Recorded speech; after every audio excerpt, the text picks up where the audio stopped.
Yes, sir. Yes, sir. You were tuned into the first episode of Throw the Hook podcast. It's your boy G5 Jeff TV, aka G5, aka Five, aka the Guru. And if I'm on the screen, you know VP Shane is gonna be on the screen as well, man. What's up, bro? It's good to be here, bro. I haven't spoken to you in a while. We haven't spoken about boxing in a while, so I feel like the best place to start is obviously on screen. So it's a good place to Absolutely. start. Absolutely. And I gotta introduce one of the bright boxing minds out here, and there's a lot of fighters that need a bright boxing mind. Coach Ali is in the building. What's going What on, Coach? what up? What's going on? Everything cool. Everything cool. Hey, Coach. For the people that don't know you, can you kind of introduce yourself and just let them know where you from and who you've worked with in the past? Oh well, I'm a Indianapolis guy, and I currently work with Toledo Henderson. He's a wait. He's a former NA, NABF champion. I work with James Browning Jr., Mm. uh, USA team member. Um, I work with several guys. Um, Brock, Desmond Brock. He was a 135-pound fighter for Roy Jones. Mm. Uh, just a lot of fighters, Okay. over the years. Okay. Hey, listen, we happy to have you on. Any knowledge from a coach's standpoint, Shane and I, we value that heavily. So we definitely looking forward to getting your opinion on some of these fights that's going down tomorrow. But just to cover a little bit of news before we get started, um, everybody's favorite person to hate, Ryan Garcia, actually came out and said he has a title fight with Mario Barrios. Shane, what do you say? February 26th? Is I it don't even. February Yeah, 26th? yeah. I think it's next year, which is funny because apparently Ryan Garcia was one of the people that Jake Paul contacted, so it makes sense for why um Ryan Garcia didn't take the Jake Paul fight because he's got a title fight lined up. So, so my obvious question is, how do you get a title fight off of a loss? How do you get a title fight off of a bad loss? Well. Let's be honest. We can say that, but the guy who he's fighting is a guy who we can arguably say lost his last fight, and he also fought someone who was coming off a loss. Pacquiao fought Barrios, and Pacquiao was coming off the Ugas loss, and you could arguably say Pacquiao beat Barrios. So, and I think when he fought Abel Ramos, Ramos was coming off a loss as well. So his three title defenses have been fighters who's coming off a loss. Yeah. You know the thing that's crazy, like we're all of us are like traditionalists when it comes down to boxing. So you're supposed to go up the ranks. It's supposed to be a title eliminator, and then you're supposed to get your shot. If you lose, you go back down the ladder. You got to work Of your way course. back up. That's how it's supposed to go. It seemed like Coach Ali. It seemed like losing the thing to do to get a title shot around these parts. That's what it seemed like.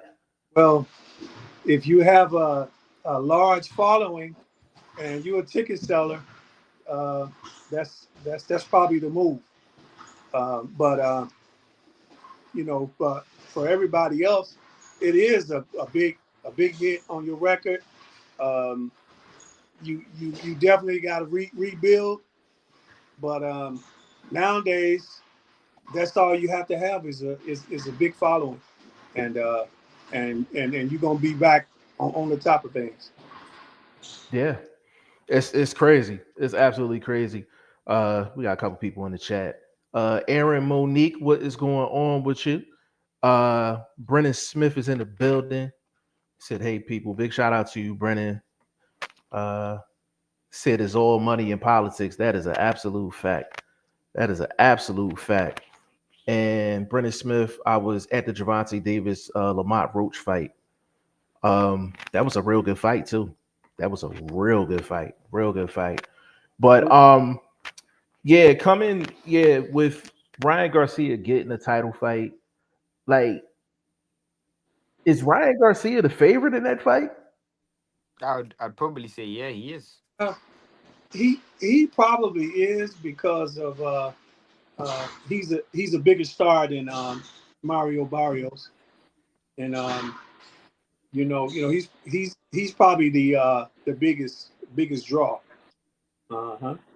Yeah, because I'm I, not high on Barrios, Yeah, I was gonna say the same thing. I think Barrios in his last two fights have looked horrible. I and I mean, think he lost both. I don't think I could ever bet on Barrios to win a fight because he came off.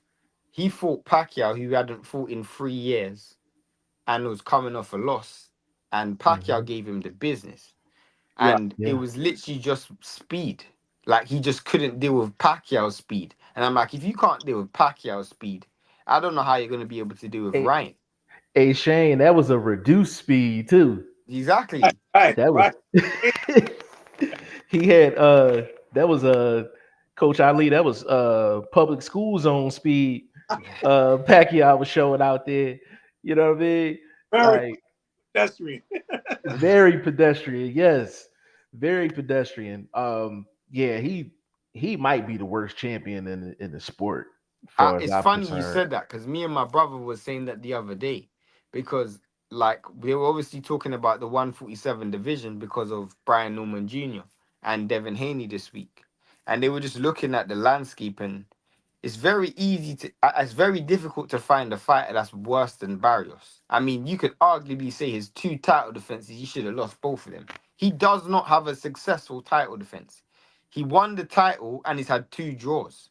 So he hasn't even successfully won a fight whilst he's been world champion. Who is he signed to? Is he PBC? PBC, Peace PBC. PBC. But PBC don't have any. They don't have a broadcaster. So if you look PBC and Top Rank, they've been doing a lot of deals with other promotional companies who do. That's why a few of Top Rank's fighters are fighting on the zone this weekend. I know Navarrete's fighting on the zone. I know a few Hmm. fight. I know. I even think Inue's fighting on the zone Yeah. in December. So a lot of these guys they don't have a broadcaster, and PBC is the same. You know, other than the Amazon pay-per-view deal that they don't have a weekly broadcaster. So I think Barrios versus Ryan Garcia is also going to be on the zone on the Golden Boy. Oh, Yeah, and Golden Boy's probably gonna need to put on some cards anyway. Yeah, They probably in the exactly. red. They probably in the red right now. With the Yeah, zone. I mean, obviously they didn't make a lot of money from the Virgil Lubin fight, so probably not.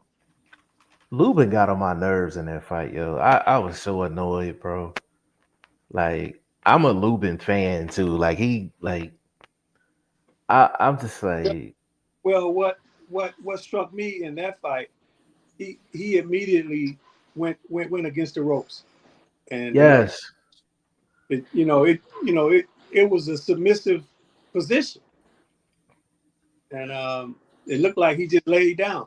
And also too, I like to observe what's going on in the locker room and everything.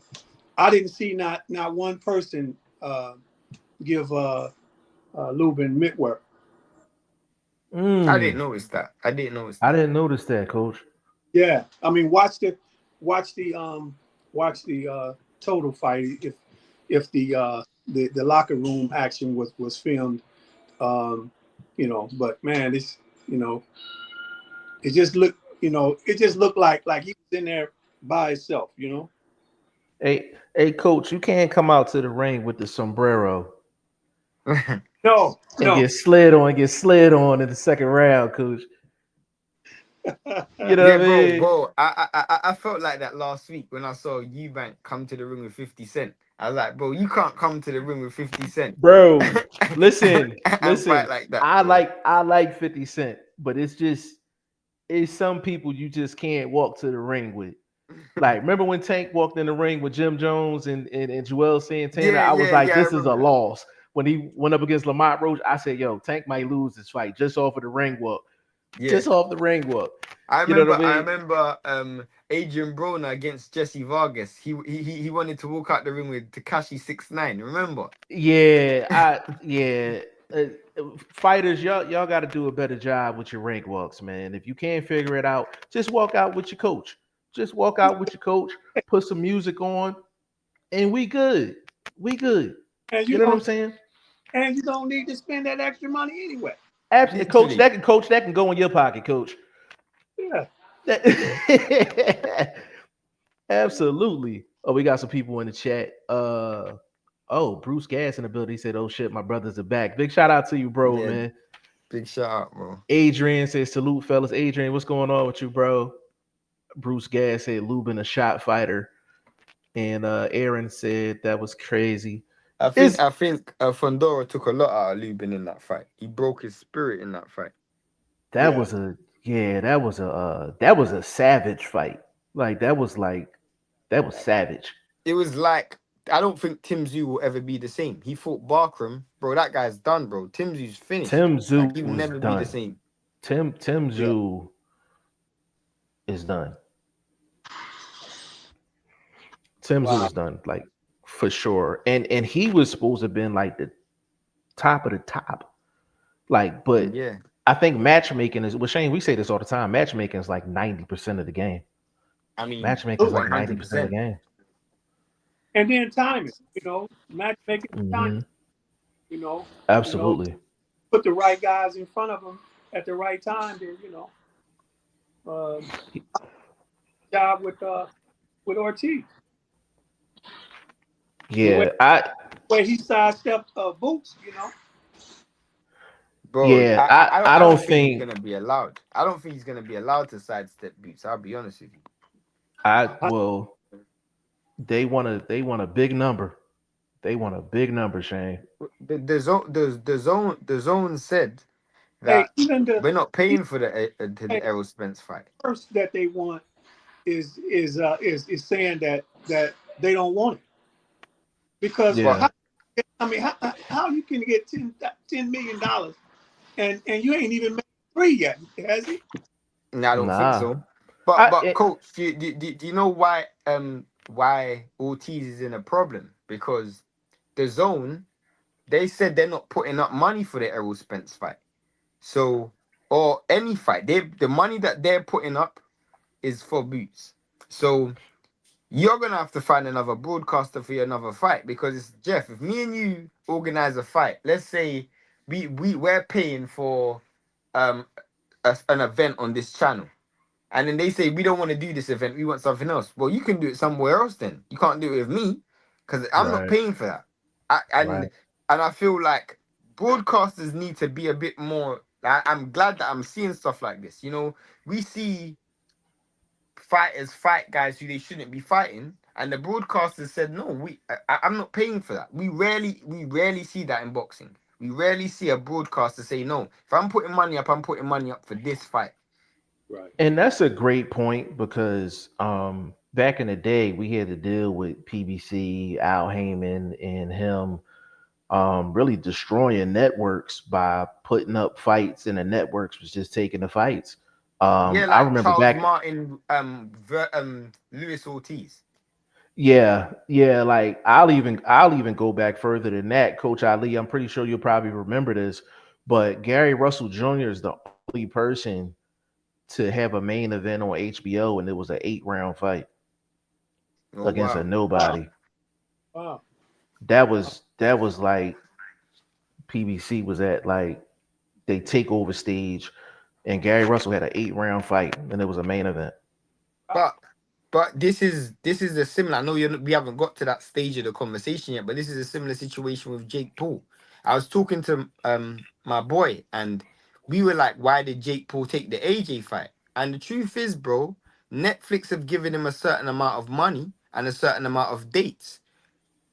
I want someone who's going to be able to return on my investment. I've invested a lot in this Tank fight. He's pulled out. So you have to give me a name that's going to give me a certain return. It's like if Netflix put money towards a show or to a movie, they expect a certain return. If I put money towards Tank and Tank pulls out, I've done a deal with you, Jake Paul. So you're gonna have to give me a name that's at the same level. You can't give me a name that's not big enough because I've given you a certain amount of money. So it's almost like he's been All about forced.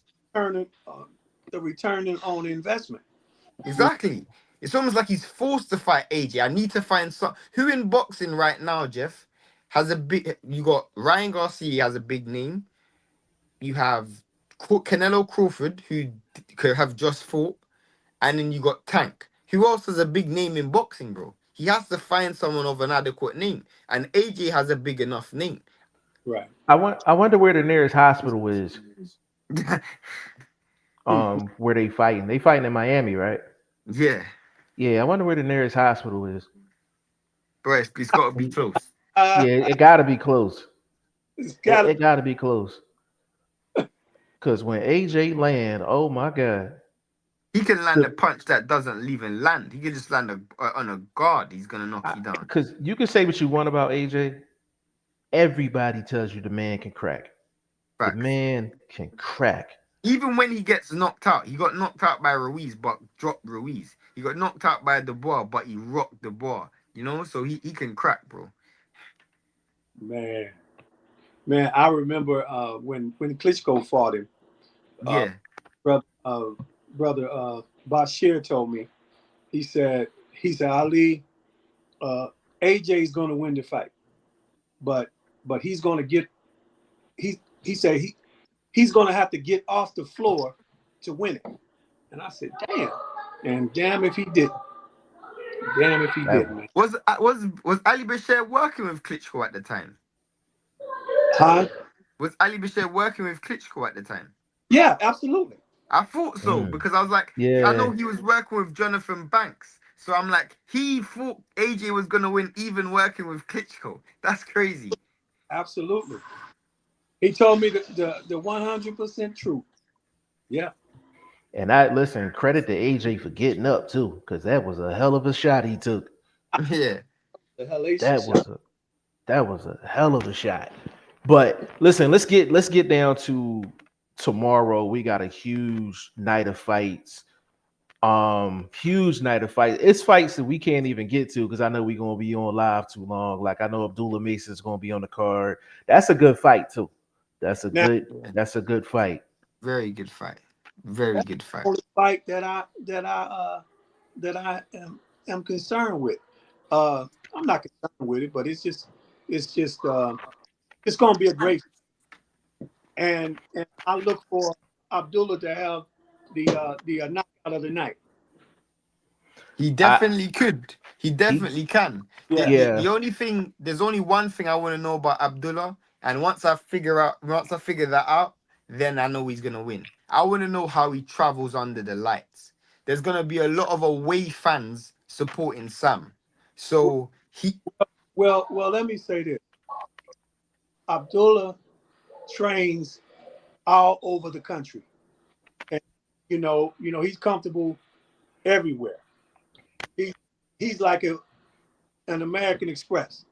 He, you know, That's good to hear, bro, because I think he's talented. I think he's very talented, and I think he's the more skillful fighter, so he should win this fight easily. But obviously, I didn't know that about Abdullah Mason, so that was a question that I had to ask. he trains in Tony Harrison's gym in Detroit regularly, and Okay. he's preparing with big guys, small guys, everything. And he travels real comfortable. Uh, Hey, hey, coach, I got a question real quick about Abdullah Mason. I know Shane, I know you've watched a couple of his fights. Yeah, And I've watched some too. I I don't know if it's a concern of mine, but Shane and I have this thing where guys throw uppercuts from and right? yeah. yes, yes, sir. Yeah. Yes, sir. Yeah. So we uh we talked about it. Me and his dad about it, and he has it under control. He has it under control. So Is you it a kick? Because we see a lot of the time with Abdullah Mason. And the only time you've ever seen Abdullah Mason in, I don't even want to say in trouble, but look a little bit vulnerable, has been when he's going for an attack. Like he almost, because if he's just relying on his skills, he outskills everyone. But Yes, sometimes he doesn't find the right balance between he's, attack and defense. and part of being a young fighter uh, is being he's a fearless guy. He he's a fearless guy. Even when you saw him get knocked down, he got right back up and Hmm. Yeah. and went back on the attack. But that's part of the growing process in a young fighter, having patience and stuff. Well, at least I know I still got the boxing eye because you stopped me before I said the uppercuts. Yeah, So yeah, you yeah. noticed the same thing I noticed. Yeah, yeah. Me and Abdul Salam talked about it. I think it was a couple of days ago. Um, Hey, coach. mhm. Another thing, just a technical question before we get into the fights.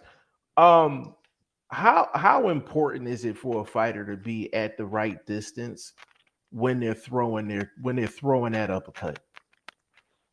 You know, that's the most. I mean, uh, that's the most dangerous in boxing. The right arm in particular, or in Abdullah's case, the left uppercut, and you have to throw that punch at the right particular time, because if you get countered, you're gonna be wide open for big shots, for them hooks, right hands, and left chucks. Yeah, I man. mean, it is a punch that you can get away with, but you can't get away with it if your feet ain't in the right place. So when you see Abdullah Mason, he sometimes does it. His Mhm. right foot's still on the inside, so Oh, he's still straight down the pipe for the counter. If that foot goes on the outside, that person is now punching across their body to counter, and then that's where you lose power. And I feel like it's just we're talking about inches, just placing your feet in a different place. You're talking about small inches. sometimes centimeters. Sometimes. Yeah, yeah, like just really small distances, and then you're literally on the other side, and then you're out of reach. But because he's so young, you're almost working with a sponge. He's gonna absorb these stuff. When you see them get knocked down and they don't get up, that's stuff you can't coach. I mean, a coach, Yeah. the coach will tell you more than me. I'm speaking from ignorance, but if a guy doesn't get up or he questions himself, that's harder for a coach to coach, because that's character. And you, Hmm. you need a psychiatrist or someone else for that. But if you have the heart, coaching where you place your feet, you just do that with drills. You can't do drills for the heart. You can't do drills No. for the mind. No. That's a No. fact. Gonna That's a get 100% facts. real bad. Some of the most classic knockouts in boxing history has been off of missed uppercuts. Yeah. Right. Yes. What was our favorite one, Shane? Buster Douglas, Holyfield Holyfield, versus and Buster Buster Douglas. Douglas. And well, who was that? Who was that? Evander Holyfield and Yeah, and Buster Douglas. yeah. Yeah. Mhm. Yeah, that was a bad one. Yeah. Yeah. He threw that uppercut like he was trying to punch the lights, coach. Right. I was like, damn. I was like, damn. Like his whole face was open. Like I was like, oh my god. Yeah, Yeah. it's Like crazy. Indeed. I That's I, I yeah. I really want to get your opinion on something. You and Jeff, I want to get both of your opinion on this fight, because the only fight that I don't know I know what's gonna happen in the Yard fight. I know what's gonna happen in the Bam Puma Martinez fight. I don't know what's gonna happen in the Norman Jr. Devin Haney fight, because I don't know what Devin we're gonna get. You guys are in the States, so you guys might know more than me. But I don't know what Devin we're gonna get. I don't know what to expect. So I really want to get you guys' opinion. I really want to do more listening than talking on this fight. Or what fight we talking about? Norman versus Devin. Uh, Coach, do you want to go first, or you want me to go first? No. You can go first. All right. So all right, just let me cook on this one real quick. So with Haney, um, Haney when he's boxing, he's almost like a cheat code. Like it's very difficult to get around from him, and I don't know what I'm gonna get out of Haney. I don't know what I'm gonna get. He could very easily box and make this a 10-2 fight. He could easily box and move and make this a 10-2 very boring fight. But the one thing about Brian Norman is he has a sneaky good left hook. And I'm not talking about prior to that classic knockout that he had. I'm talking about other fights. He got a sneaky good left hook, quick lead left hook.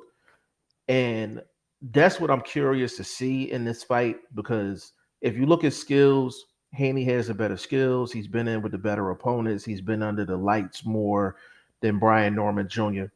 But normally I would go with Haney in a boring fight, but I actually think Haney's gonna come out and do some dumb stuff. I think he's gonna come out and do some dumb stuff, which is gonna be to our entertainment.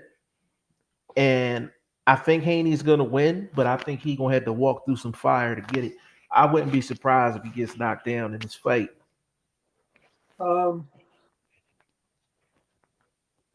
Obviously, Haney has the better skill set, but uh, I'm looking for Norman to raise his hood and find out what kind of ticker he has, uh, because he's obviously gonna get hit several times.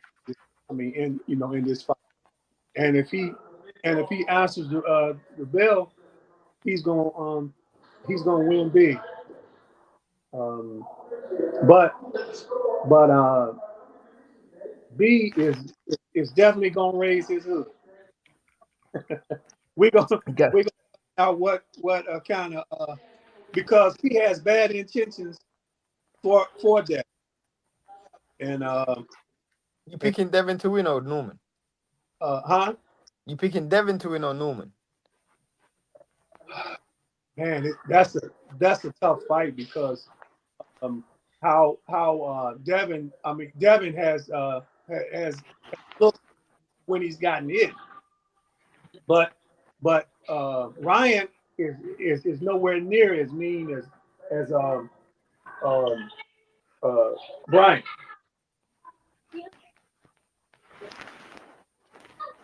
I don't know, Shane. I don't know, bro.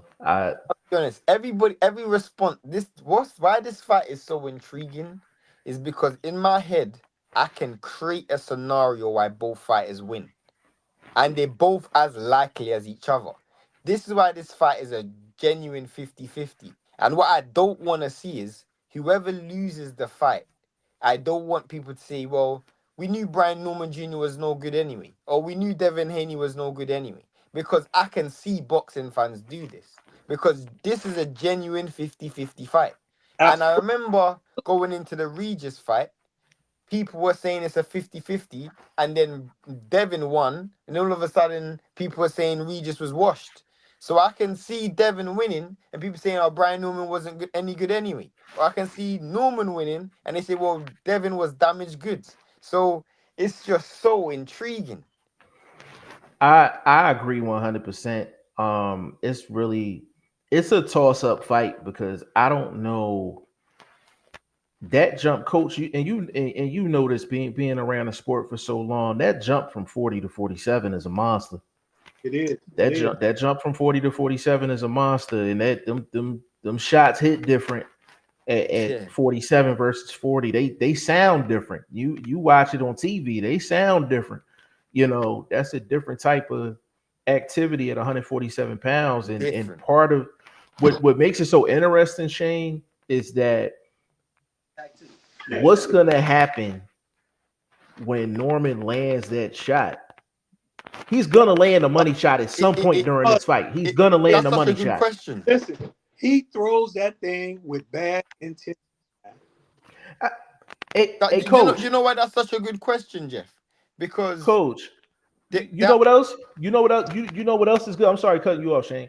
You know what else is so good about Brian Norman? He Mm-hmm. generates all his power in his short shots. Yeah. Is short, compact shots. You don't ever see him throw anything wild or anything from the hip. Everything is short, compact. Right. And yeah. those are them It, power guys. Those are them power guys. When you got guys like Haney, jab move, jab move. Most of the time, when they get caught with that short, compact shot, and it's usually the first shot. Yeah, bro, it's crazy because you brought up such a good point. I think the fight's won and lost on when Brian Norman Jr. lands that punch because he's gonna land, Oh but yeah. the fight's Oh, won and lost on that oh yeah. because if he lands and Devin's still there, he loses. If he lands and Devin's on shaky legs, he wins I'm because the I'm confidence. Sorry, continue. Sorry, I cut you off. Go on. I'm going to tell you, in the first 3 rounds, this fight is so dangerous for that because um, he's going to look to tame Devin with hard punches in the first 3 rounds. Um, he's going to need to be warmed up 4 fights before because you know um, if you get caught early, it may be a short night. I'm telling you. Definitely. I mean, if I'm Brian Norman Senior, I'm telling Junior, just touch something. Just make this dude feel your power early. Just Yeah, I don't care if you're tame it. touching gloves. I don't care if you're touching the body. Just touch something. Because for me, if you give Devin the confidence of you missing, you just missing and throwing wild punches, that enthusiasm and that youthful explosive energy that saps quick. So if you ain't landed anything significant in 3, 4 rounds, Devin's gonna build confidence and build a lead. It's gonna be a long night. It's gonna be a Then long. you're gonna get desperate. Mm-hmm. But if you land something early, it don't matter where you land, just land something early. Devin starts thinking about reverse. Things start to get so much easier for you. Devin's hand starts staying in his pocket. You don't have to worry that much about the jab. The thing is, I know a lot of people are talking about the left foot for Brian, and it's gonna be a weapon. But bro, wherever you can land that left, whether it's on the body, head, arms, gloves, land. Just throw it because if you just aim for headshots, Devin will read that. Eventually, you're going to become predictable. And he must master just touching him and changing speed with the with the power shots. Just like for instance, tap the hook and explode with the right hand and stuff like that. That will Yeah, get in the definitely. real quick. I I What know does I Devin have to do? listen. Hold on, real quick. I know we cooking because whenever we cook, Coach, I completely forget about the chat. So I'm sorry, y'all. I'm gonna get into the chat. That's Uh, in this corner boxing, aka Ty Finney, the legend. He says salute tomorrow. We got a huge night for boxing fans. Absolutely. Bruce, he said, why is this fight only scheduled for 8 rounds? What fight scheduled for 8, bro? Now it's Um, 12. All the fights he are 12. They're he champions might he might he championship might have fights. been talking about that Gary Russell thing I was talking about. Oh, Jo said G5 and Shane are back. Let's go. Sup to the rest of the panel. Big shout out to you, Jo. He said, glad y'all back. It's been a minute. Yes, it has been a minute. Too long. MAW1231. Hello, boxing fans. Big shout out to you. Jo said, I don't think Devin can beat Norman Jr. with just a jab and a straight right hand. Norman feet aren't as bad as people perceive. Ooh, let me get on this real quick. The thing about Brian Norman, like people think like you got to do some crazy spin moves and all that to be considered having great footwork. The one thing Brian Norman does is he stays balanced. Like you don't ever see him completely off balance. Even when he's getting attacked, he's still compact and he's still aware of what's going on. Like he's consciously aware inside the ring. So I think He's Brian got a bit Norman of a has solid Beterbiev footwork. style to me, bro. He's got a Yeah, very similar style to a Beterbiev. he has good fundamental footwork. Hmm. Yeah, really good fundamentals. So I think I actually agree with that. He's not going to be able to beat him with just the jab alone and a bunch of movement. Because I No, think what's going to happen is I think them judges going to be giving Brian Norman the rounds just because Haney's running. So he's going to have Probably. to watch out. He's going to have to watch out for that as well. But Jo, that was a really really good point. Charles W3, big shout out to you. Said great day and great night, brother. G5 Jeff TV brothers on the panel and chat. Salute to you. Uh, Oh, he says Charles Wilson. What's going on, bro? Jo, who would you rather have training you, Bill Haney or Brian Norman Sr.? Ooh, I think it depends.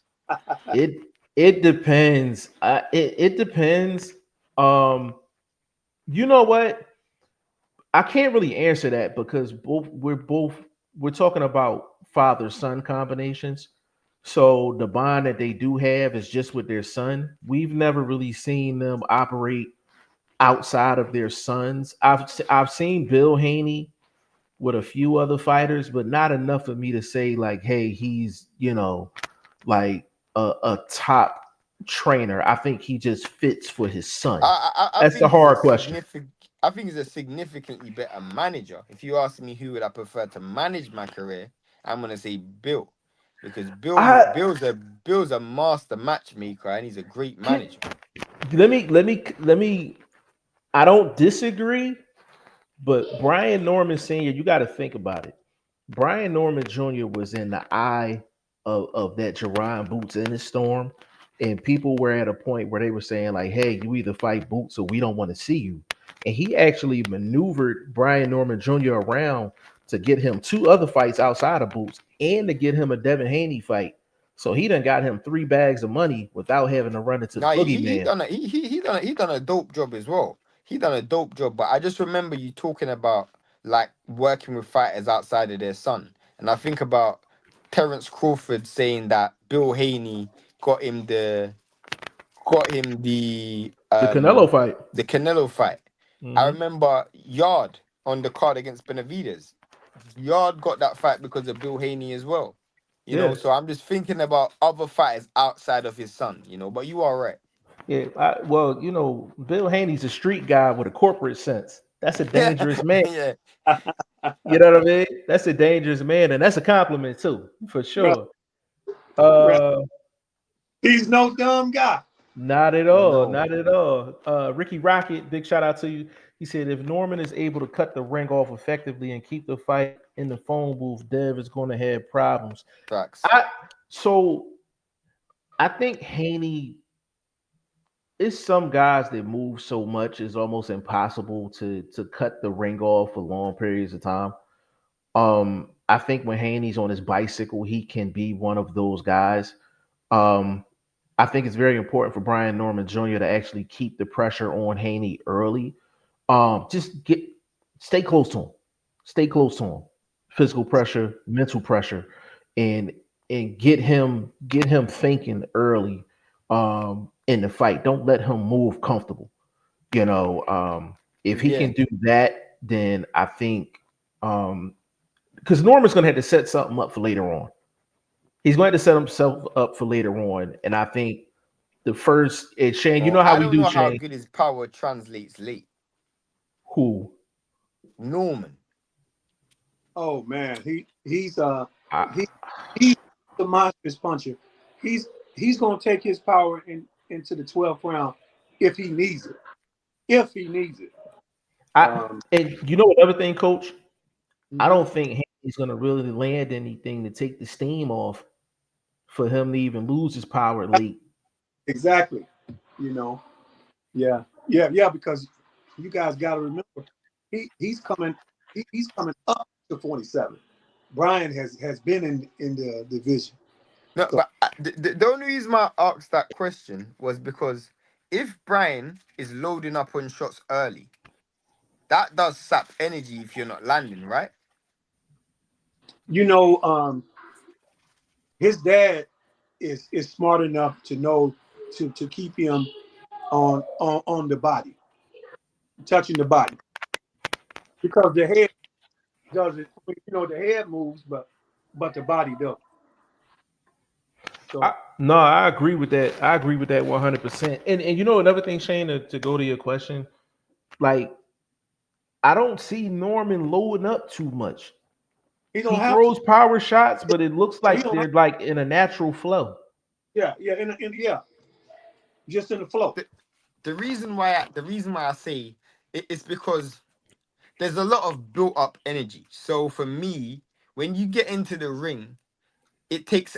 I'm not saying Brian Norman Jr. isn't that dude, so I wouldn't be able to know, but it takes a real cool mind and a calm head to not get carried away early. You know, Yeah, I mean that's part of the challenge, for Norman because he's gonna have this is the biggest fight of his career, But so exactly. he's gonna have to get adjusted under them lights. Um, Brian is very uh, even-headed, meaning he he don't get too high and he don't get too low. Um, he just he's just about his work. no, I hear that. I hear that for sure. Let's see. Jo, he said it's so hard to call Norman Jr. Chin. I don't think is that good either. Uh, Boca Chica sat him down on his back pockets and was really giving him a fight before it got stopped for cuts. All right, I got a comment on that. So you can get put on your back pockets, and it can be due to just you getting caught with a good shot. Um, Sometimes it's like that. So I can't say that Norman Jr.'s chin is like bad. Sometimes in boxing, you just get caught with a good I, shot. You got caught in an exchange. I, Actually, I, it I'm wasn't even an exchange, to be honest with you. I'm hoping Devin Haney isn't looking at that fight and gaining confidence from it because I hope it's not. it is it is fights like that that get you knocked out. You Mm-hmm. start questioning yourself and thinking, why did this guy drop Norman and I couldn't drop Norman? So then you Mm-hmm. start to hold your feet a little bit longer, you start to overextend on the shots, then you get Mm-hmm. caught with counters. So Mm-hmm. hopefully he's not looking at that as a form of like confidence booster because I've seen that 100 times, bro. I've seen Oh that a yeah. 100 times. Oh yeah. For sure. Definitely. Um, but hopefully I don't think he's that stupid to do that. I don't think he's that stupid to do that. Said 100 Shane. Uh Ricky Rocket said Dev has to stay on his bicycle. He has no choice. He has to be careful with that as well because he's fighting on a what card he fighting on. They don't like sprinters. I, Right. I, You I know. think I think he just has to pick his spots. Just pick his spots when to fight, when to move. I feel like if he's ahead in the fight in the last 2 rounds, Brian Norman Jr. is gonna throw everything he has. So if he goes on his back for those last 2 rounds, if he's got enough money in the bank, then I don't think anyone can blame him. But I think if he gets rocked or dropped or hurt, he also has to go on his back and try and create some distance. But for me, the fight's going to be won and lost between rounds 5, 6, and 7 for Devin. Because at those stages, I would have assumed that one, you'd have got Brian Newman's pace and timing, and two, you'd have established a certain amount of distance and authority. And you would have felt Brian Norman's power by then and know what to do with it. Maybe like when Crawford fought Canelo, he felt his power and knew, cool, I can go in the pocket, hold my feet a little bit longer. But sometimes you fight dudes and you think, I just got to stick. Like when Bivol fought Beterbiev, for example, he felt that Mhm. power early and thought, I can't play with this dude at no stage. So sometimes you got to feel that power early to know how to assess your opponent. So I feel like by 5, 6, 7, those are the rounds that Devin's gonna know what he has to do. Yeah. Yeah, yeah. No. But fortunately, Brian has the kind of power that you don't want to feel.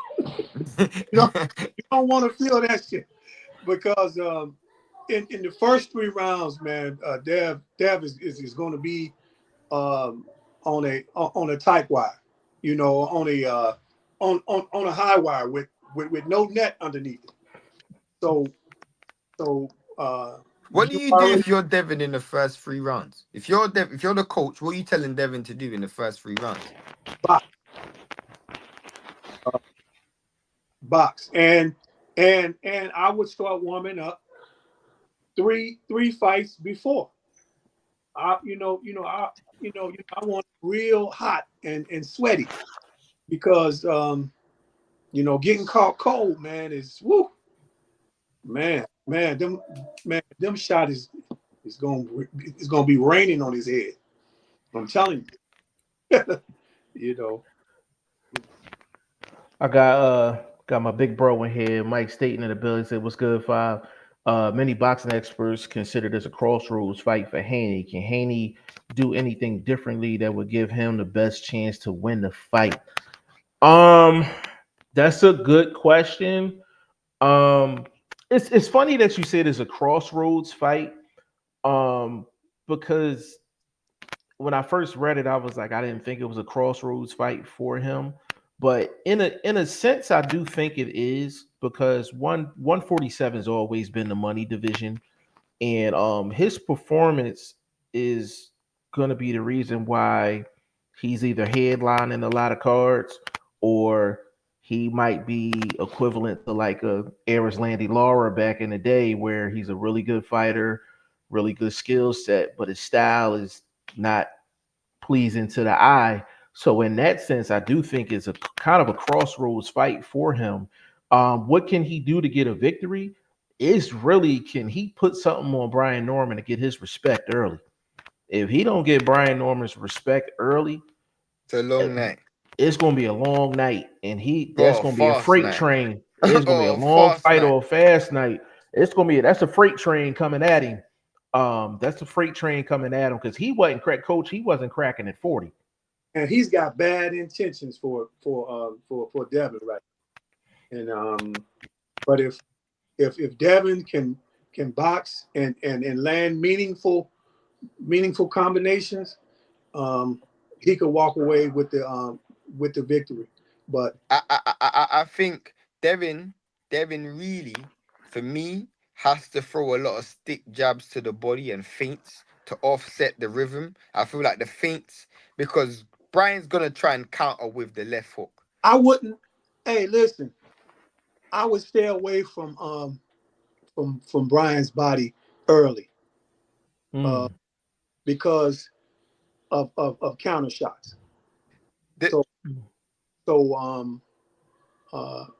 uh, B has a great IQ as well, and he's a really good effective puncher. So I wouldn't shoot nothing to the body until late. the, Hmm. the, That's the, the interesting. only reason, and I know why you say that. I know it makes sense why you say that. The only reason why I said it was because for me, if you're fainting, if you're fainting and someone's looking for the counter off your shot, when you do commit, their counter is always to the head. So if your jabs to the body, you've already changed the level. So then Reaching, there's an easy. yeah, because you are actually reaching down to hit his body, and that's giving up your head. Yeah. No, for sure. I That's an interesting take as far as like not throwing shots early to Norman's body. Um I haven't seen too many times where Norman's not really a pot shot type guy. Mm-hmm. But the risk versus reward as far as him going to the body like often and early, is the risk is too high. Um When I don't mean like going to the body like how he did against Loma. He went to the body a lot. I just mean for me, and obviously it's just how I saw the fight. If you're feinting a lot, if you're throwing a lot of feints, and someone's trying to bite on those feints and counter with left hooks to the head, specifically if you're feinting with your lead hand, when you feint, the moment you step in like you're gonna throw a jab to the head, for me, I'm like jab to the body, escape under. So my head's already low. I'm ducking under. So the left hook's going over your head, like you're rolling the shots instead of trying to catch it. Because of just the I'm just trying to think of a way to slow Brian Norman Jr. down. And one Um, of the ways you do in boxing is full body shots. But you are I right, it does come at a risk. well, I so it's some guys you can get away with the stab jab, to the chest, to the stomach, and you can kind of get away with it early. To be honest with you, Devin Haney probably for me, if I'm Devin Haney, I'm probably his pivot game has got to be on point early. If he's throwing a jab, he needs to throw more than one. He needs to be pumping that jab out. But once he's done, he needs to be pivoting out. Um, and not be in front of Brian Norman. But that's what makes this fight so interesting because I'm like Coach said, I don't think he can get away with the stab jabs early. And Shane, I know what you're saying. You hit him with the stab jabs early. It's not really about landing the shot, it's really controlling his eyes. You get his eyes looking down so you can get something over top. But with Norman, if Haney can't put nothing on Norman early, Norman's gonna be walking through a lot of that stuff and it's Oh, really going to be a matter of Haney's going to be moving a lot. He's going to be moving a lot, and that's going to be a problem for Haney and later on in the fight. and in the late rounds, I'm telling you right now, that stab jab for for B Norman is going to be huge, and and if if everything goes well, he's going to throw either a shovel hook, or the overhand right behind right behind the stab. If he looks down, if he looks down, he's going to throw overhand. And and if he fixes his eyes forward, he's going to slam the shovel hook. Because if you look down, you're not you're not seeing the overhand coming over the top. Yeah, that chopping shot. Ooh, That like shot. Actually, that's what Virgil hit Lubin with the chopping shot. Throw the equilibrium off. yeah, yeah, man. I mean, uh, if he doesn't box, I'm telling you, it's gonna be a long night for him. Yeah, it's going. Yeah, it's definitely gonna be a long night. Charles said G5, good to see you back on. Appreciate you, player. Jo said G5, I know you're a Philly guy. Do you think looking back on it that Norman made the right move by not taking Boots for 1.7? It's Yeah, he got made the him this right move. opportunity versus Dev that he doesn't have lost to Boots. He So made the right move. He definitely yeah, made the he right he move. definitely he definitely he definitely made the right move. And Jo, I know you was around during those conversations. So just remember this. We said take the 1.7 because that was the only thing that was on the table. Um, and Brian Norman Sr. Obviously has something else in mind, and he actually, played it correctly because he actually got him what 3 fights? He got him 3 fights. This would be his third fight from the time they was talking about Boots. Am I correct on that, Shane? Two or three. Two or three. This Yeah, this because he might be the fought. third fight. This might Yeah, make it because I three. think he had I think he had like a early knockout, like a second or third round knockout against a guy on And he Top had Rank. obviously the Jin Sasaki fight. He had the Sasaki fight, so this is the third fight, and then arguably, I don't know how much he's making for this fight, 3 but million. 3 million. yeah. So I mean, he obviously that he made the right decision, but um, but when you another thing, Jo is like when you talking unification, we want to see that. So that was it's a couple layers to it, but to answer your question, yes, made the right decision by not taking a boots fight. It said true fellas. Let me see. He said someone's officially gotta go. Not necessarily. It could be a draw. Uh, we don't I want to don't see see that, that fight. I but don't see that happening. I don't see it I being a don't see draw him either. drawing. Yeah. Despite Turkey saying don't want Tom and Jerry fights, Devin will do what has been his bread and butter. Box from the outside, smaller ring favors Brian to cut off the ring and I, got a close distance to work. I think people give Devin a wrong. Devin's got a wrong impression because Devin never fought off the outside. He fought off the outside against Ramirez, but he didn't fight off the outside against Ryan. He didn't fight Nah, off he the didn't. outside against Jojo Diaz. He didn't fight off No. the outside against Gamboa. He Or didn't fight off the Regis. outside against Loma. Or So, Regis. or Regis near the end, he started to fight off the outside. Once he had already won the fight, like the round 10, 11, 12, he fought on the outside. Right. But in for the most part, he was pretty much right there in the Cambosis. Both Cambosis fights, he didn't fight on the outside. So Mm-hmm. I just think people, you always remember for your last fight. The last fight, that was a fight that he got a bad And rep for. and as fans, we a lot of fans are fickle, to come down to that type of stuff. But to respond to that comment, I think that if Devin Haney wants to win this fight, stay on the outside, box, pivot away from the left hook. Don't pivot into the left hook. Um, but I remember a couple months ago when we were talking about Haney and does he have a problem with the hook. I know we was talking with Blunt about that. Big shout out to Blunt too. Um, hope everything is well with him. But I remember Blunt saying that Haney doesn't have an issue with a left hook because of Ryan was on you know, uh, the lab administered juices. You know what I mean? Yeah, of course. Um, but do you think Haney has a problem with actually defending the left hook, or do you think that was just Eh, he eh, was in there against I Superman that night? think there's technical problems that you can expose 100%. But I feel like there's a mixture of one, Ryan Garcia is a terrific hooker. Like he's a terrific hooker.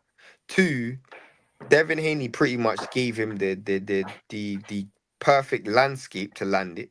Because for some reason, Devin Haney thought he was prime Mike Tyson and just walking Ryan Garcia down, which I Mm-hmm. still to this day don't understand why he fought that style when he was Mm-hmm. boxing so comfortably at distance. Mm-hmm. Um, so I do feel like there's technical insufficiencies. One, for me, I don't know why Devin's a guy who catches hooks. I don't know why. Like he likes to catch hooks. And for me, I always see Devin as a guy who just rolled the hook. Like the only way the hook becomes a problem when you roll it is if someone's throwing 45. The reason why they can't throw 45 against you is because you roll at such a long distance. If you then throw it at 45, you lose the distance. Do you know what I'm saying? Because when you throw a left hook, you can get the full maximum Right. extension because it's your lead hand. When you're throwing the 45, that arm now has to cock to catch the angle. So because you fight at such a good distance and you have a good understanding of distance, for me, you roll the left hook, roll the left hand, and that would be my advice for him if he's fighting against Norman, bro. Like, don't Eh, try and catch that stuff because you try throw your jab and then catch it with your right hand. The issue is, as obviously against Linares, he had his hand in the wrong place. Against Ryan, hand in the wrong place. You roll that stuff, you ain't got to worry about yeah. that. You And throw the the thing jab, that's throw it crazy, under. and the thing that's crazy, with the Linares thing, and this is why we were saying like you have some good defensive fighters. Some of them is they're practicing what they do in the gym and it's almost scripted. And then you got the elite defensive fighters. They're actually playing defense off of the shots that they're seeing. You could tell all that stuff he was doing against Linares. The reason he had the hand on the wrong side is because that's what he was doing in the gym. He was doing that in the gym. So he had it. So Linares is coming this way, right? He should have had it covered here. He had it covered here, and Linares wasn't even on that side, and that's why he got caught clean. That's why he got caught clean because he was shoulder rolling, shoulder rolling, shoulder rolling. The only thing he get hit with is something here, and he had his hand covered here, and that's how he got caught. And the thing with Ryan Garcia, when he landed that first left hook, Ryan Garcia covered a good amount of ground when he landed that left hook, which goes to your point. You can't trust catching that shot from that distance. If No, you're bro. close, right? And I wish Coach was on here. If you're close, then you can go here, here, here. If you're going from a long distance, you have to identify that shot. You got to Facts. identify the shot and then roll with it. It's very hard to catch from like the outside with a guy that fast. With a guy that fast. Exactly. And I think Devin Haney's head movement down. That's why I'm saying like it's all about the eye line, right? So for me, Brian Norman Jr. throws jabs. He throws jabs to the body, he throws jabs to the head. And I think Brian Norman Jr. is gonna jab with Devin.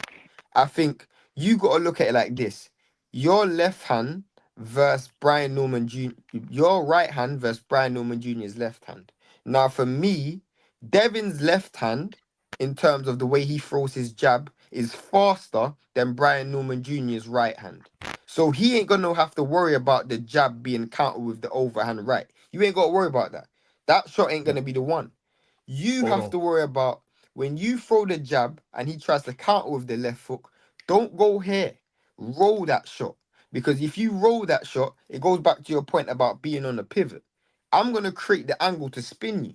For me, Devin done a real good job against Regis, where whenever Regis tried to back him up against the ropes, he spun him and turned him back into the corner because his feet was in the right position. If you're gonna lead Mhm. with left hooks, that's cool. One of the negatives, and coach will tell you even more than me, is if you lead with that left hook and miss, your feet and your balance is all on your front foot. So now if I spin you and pivot to that side, you now have to rotate your whole entire body. Now your back's against the ropes if you miss.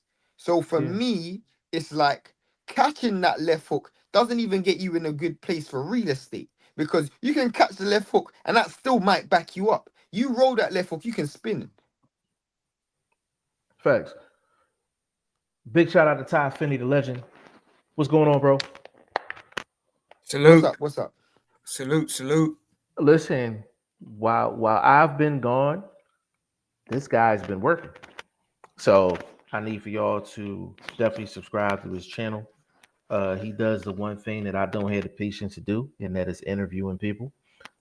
He does a great job of that. I need some of his patience, um, for sure. But Ty Finney, what's going on with you, baby? Everything's good, man. Just glad to jump Eh, on, man. Talk this boxing. for sure. Let me run through the rest of these comments real quick. Um, 1231 said, B Norman got a post and frame and catch Devin trying to come in low to clinch. Yeah, So I think that like y- Jeff always used to say, you're asking him to do something I've never seen him do before.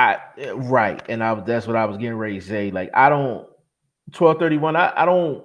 One thing we don't do is like when a fighter hasn't shown us they're capable of doing something, we don't expect it. If they end up doing it on fight night, then so be it. But I've never seen Brian Yeah, Norman do that. I've never yeah, I've seen never him do seen it. that I've never before. seen. So I don't know if he's capable. If he's capable, great. I just never seen it. Until I see it, I'm assuming he's not gonna be able to do that. He said 1231 said many say Devin shook after Ryan fight. We'll see if so, but my impression with Devin overly negative fight versus Ramirez was just to secure the Ryan rematch, but Ryan lost the Rolly anyway, killed the rematch. I think, but the thing is, bro, I think it was a blessing in disguise because I think both of those guys needed that fight after their fight. Like I think both of them went through something.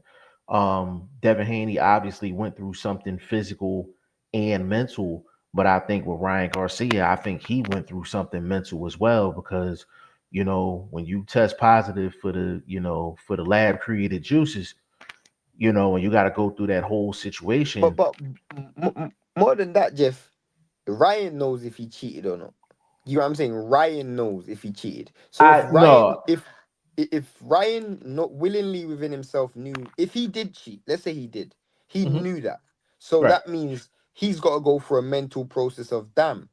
People saw me cheat, and people he's gonna question himself. Did I win because of me or because I cheated?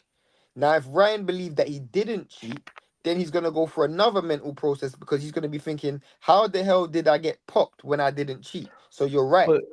But that, yeah, and that's exactly my point, because he went through a mental aspect and a physical. Because the mental aspect is like, if he believed he cheated, then like you said, he got caught. So you got to go through the ramifications of that. Now, if he didn't cheat, or didn't think he cheated and went through all of that, now you got to question, like, well, damn, like, what's going on? And then you look at the Rolly fight, and you can arguably say, like, that justified a lot. He It looked definitely terrible in did in that my fight. eyes. It He definitely looked did. terrible in that fight. Absolutely terrible in that fight. So that. I think that was a blessing in disguise for both fighters. You know what I'm saying? Because I think if they would have went into that rematch like immediately, I think it'd have been a train wreck for both guys. It'd have been a train wreck. Jo said Devin looks like he packed on some muscle. I hope his way to neutralize Norman on the inside isn't the clinch, or it will get bad. I think that, I don't know if Haney's strong enough to really be clinching Norman like that on a regular basis. He's gonna try, and He's that's gonna what's gonna be try. his He's negative. He's gonna definitely gonna try. try, for sure. We got two more. 1231 said Devin has always used his range boxing and looks for openings to exploit and counter. Devin just underestimated Ryan and thought he was suddenly a puncher after mocking Regis. He will return to what works. That's the question. That's really the question, because I That, think that, if, that, go go on. ahead, bro. Go ahead, go ahead. I was gonna say Devin's a guy who he can build confidence anywhere though. So it's one of those things where I'm like, Devin chose Norman. He chose Norman for a reason. Yeah. Like we have to keep remembering that it's Bill Haney who's in control of this shit. This is the same guy who told Crawford to fight Canelo. So Mhm. he's not gonna say something just for money. He sees something that we may not see. Now the Ryan Garcia fight's different because Ryan Garcia and Devin were on there was an emotional like build up from the amateurs. So the way Mhm. he fought in the Ryan fight, I don't even think we can ever see that level of Devin again because there is bro. If you've got a rivalry with someone for so long, you're never gonna have that same energy for anyone else. It's just not gonna happen. I agree. I agree with that. Let me get through this last one. It said, I agree, Jay. And everyone, including Devin, thought Ryan was a mental case, but he played everyone, even with the positive tests. If Devin beats Brian and if Ryan beats Mario, rematch can happen as welterweight unification. That's a good point. I didn't even think about that. That's crazy. I was talking about that yesterday with my boy. I was talking about that yesterday, and yeah, I can see that happening. Because that's the only way you can justify the rematch. I mean, it's a big money fight, bro. That's a big money fight. It's a big money fight, but because they're both moving up in weight, and because of what happened in that fight, the belts basically validates that fight. Like, nobody can say, hey, this shouldn't be happening because of this, and this, because now we're talking unification. And as fraud as the unification may be, because Mario Barrios is cheeks. Oh my goodness, he is cheeks, bro. I'm talking, I'm talking nasty BBL cheeks. He is cheeks, bro. Absolutely cheeks. I'm talking 400 pounds, 400-pound chick, middle of the summer cheeks. Just nasty. Absolutely nasty. Like, I don't even know how he's a champion. Like, I don't know how he's a champion. Like, it's crazy. A legend, get in here, man. Who you like in the Haney and Brian Norman fight? I'm leaning more towards Norman, but you guys made some good points, man. Haney has been under the big lights more. He's been in there with the better fighters. He's more skilled, but this is a new weight division for him. So, but we just seen what happened with Crawford and, Canelo. Crawford made easy work of Canelo. So I'm not saying that's the case in this fight, but I just got a lot of questions in the back of my mind, man, because, the way that Haney fought in his last fight. So that's the question. Is he going to come out using his footwork, or is he going to come out and engage, like he did with Lomas? So there's a lot of questions I have for this fight, but I'm gonna lean towards B Norman for sure. I definitely can see a way in how Norman wins. I definitely see a way in how Norman wins. Definitely not. Like, it's not one of those fights. I genuinely don't know who wins. I genuinely don't know. Like, if I knew who won, I would put a grip of money on it, but I genuinely don't know. What's the odds on this fight? Norman's a favorite. He's like plus 100. Norman's a favorite?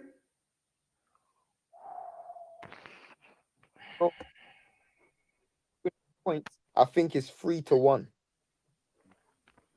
Who's 3-1? For Devin Haney to win on points, I think it's 3-1. If you put $100, you get $300 back. For Devin Haney to win on points, That's the only way he's gonna win. but he's the underdog in the fight, bro. He's the underdog. I gotta look this up, bro. I I know in the UK he's the underdog. I don't know over there. But ours is similar to the UK. Yeah, ours though. is similar. Exactly. I gotta look it up. Hold on. I ain't saying I don't believe you, but I got to see it. But I got to see it. Hold on. Norman Jr. odds. And I would add that the way that Haney was acting at the face-off, I'm trying to ask myself: is it confidence, or is that just showing that he's gonna lose? Like, I mean, I know Haney's like that. He likes to show off. He likes to talk, but I got a lot of questions, man. It's like, is that confidence, or is that just him just? I would have normally said that's nervous energy, but I know in their mind they're trying to almost little kid Brian Norman Jr. because they know this is his first time under the lights. Did you check the odds, Jeff? Bro, listen. Brian Norman is a favorite. Oh my god. Bro, I just told you that. I didn't doubt it. But that's crazy. If you put $100 in the UK, £100 on Devin Haney to win on points, you get $300 back. And the thing that scares me too is, like I said, it is a new weight division for Haney, and Haney's not. Haney don't really got pop like that. Norman does. This is his division, so I see Norman coming into this fight definitely more confident. But the first couple of rounds to me plays a big part. To me, it all depends. I see if there's change in there in the pocket, Haney's going to get the best of that. But my question is, once he gets hit, how's he going to react? Is he going to stay in the pocket, or is he going to, be on the back foot? But I can see B Norman definitely stalking him. I can't see B Norman letting Haney get away with that running or backpedaling. There's gonna be times in this fight where we're looking at Brian Norman Jr. as amateurish. There's gonna be times, because I've seen Devin Haney do that to great fights. There's gonna be times where Brian Norman Jr. is gonna look like a bang average novice, but it doesn't matter, because when those punches start raining, it's gonna be like a thunderstorm. I'm with them odds, bro. I'm like, what do the insiders know that I don't? I was thinking the same thing, bro. What do the Shane, here's the thing. Like, you have me, the boxing mind, and then you have me, I'm putting money on something and I'm trying to see a little return on my investment. Haney is an underdog, and I know he's gonna win the fight if he's jabbing it on his bicycle. Oh my god, that's it. Because the reason why it's so intriguing is because I don't see Norman winning a decision with no knockdowns. Like I was saying the same thing to my boy the other day. You said, "Do you see?" I, He asked me, "Do you see a way in which Brian could win on the cards?" I was like, "Not if he doesn't knock him down at least 2-3 times." he needs at least 2 knockdowns to win on the cards. At least two, possibly three. The one thing Haney is great at is winning rounds.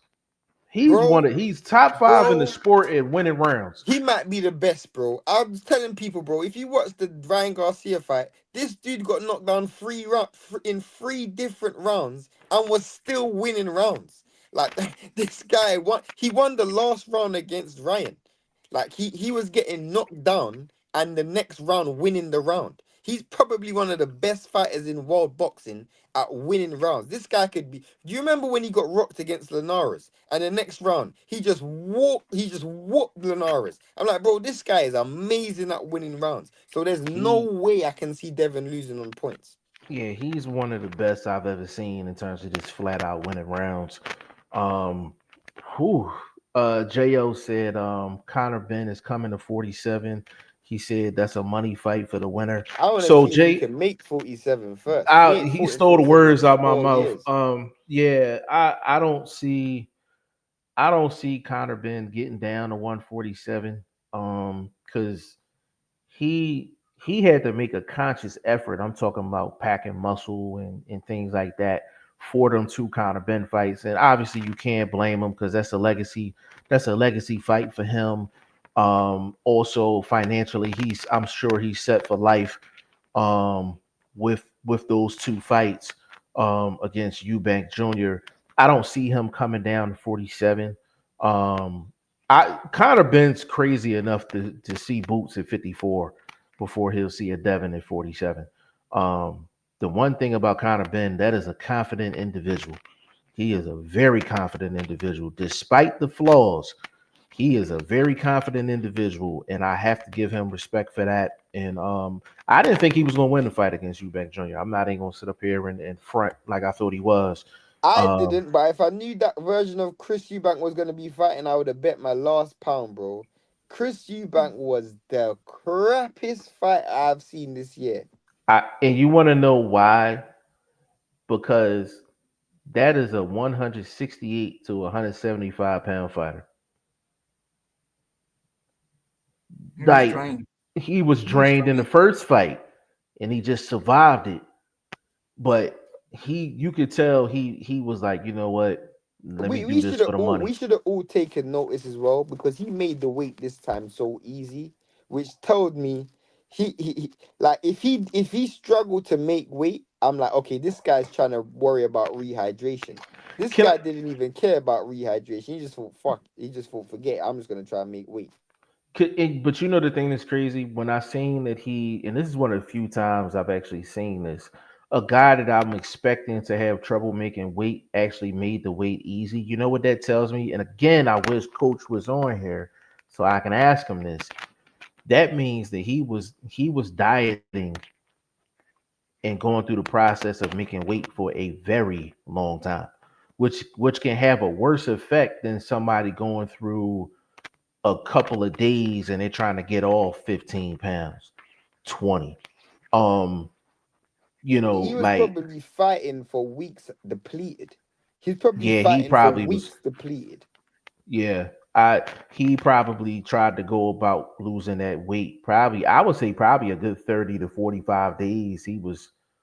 I think that was beyond a fat camp. I When think his that was body beyond a probably fat tried to camp. rehydrate, there was no rehydration because you had been fighting at a functional weight for so long that you know when a guy is weighing 170 and they're fighting at 154, you cut Hmm 14 pounds in like 24 hours. You cut 14 pounds like 48 hours. You go back to 175 as soon as you drink a milkshake, bro. Do you know what I'm Yeah, saying? But if yeah. you've been cutting it for 30 days, when you try and re-put that muscle There's back on, nothing to read. you It's lost yeah, you lost 30 pounds in 30 days. It's different to losing 15 in 2. You ain't rehydrating that 30 pounds back because in 2 days, bro. because it's not all water weight.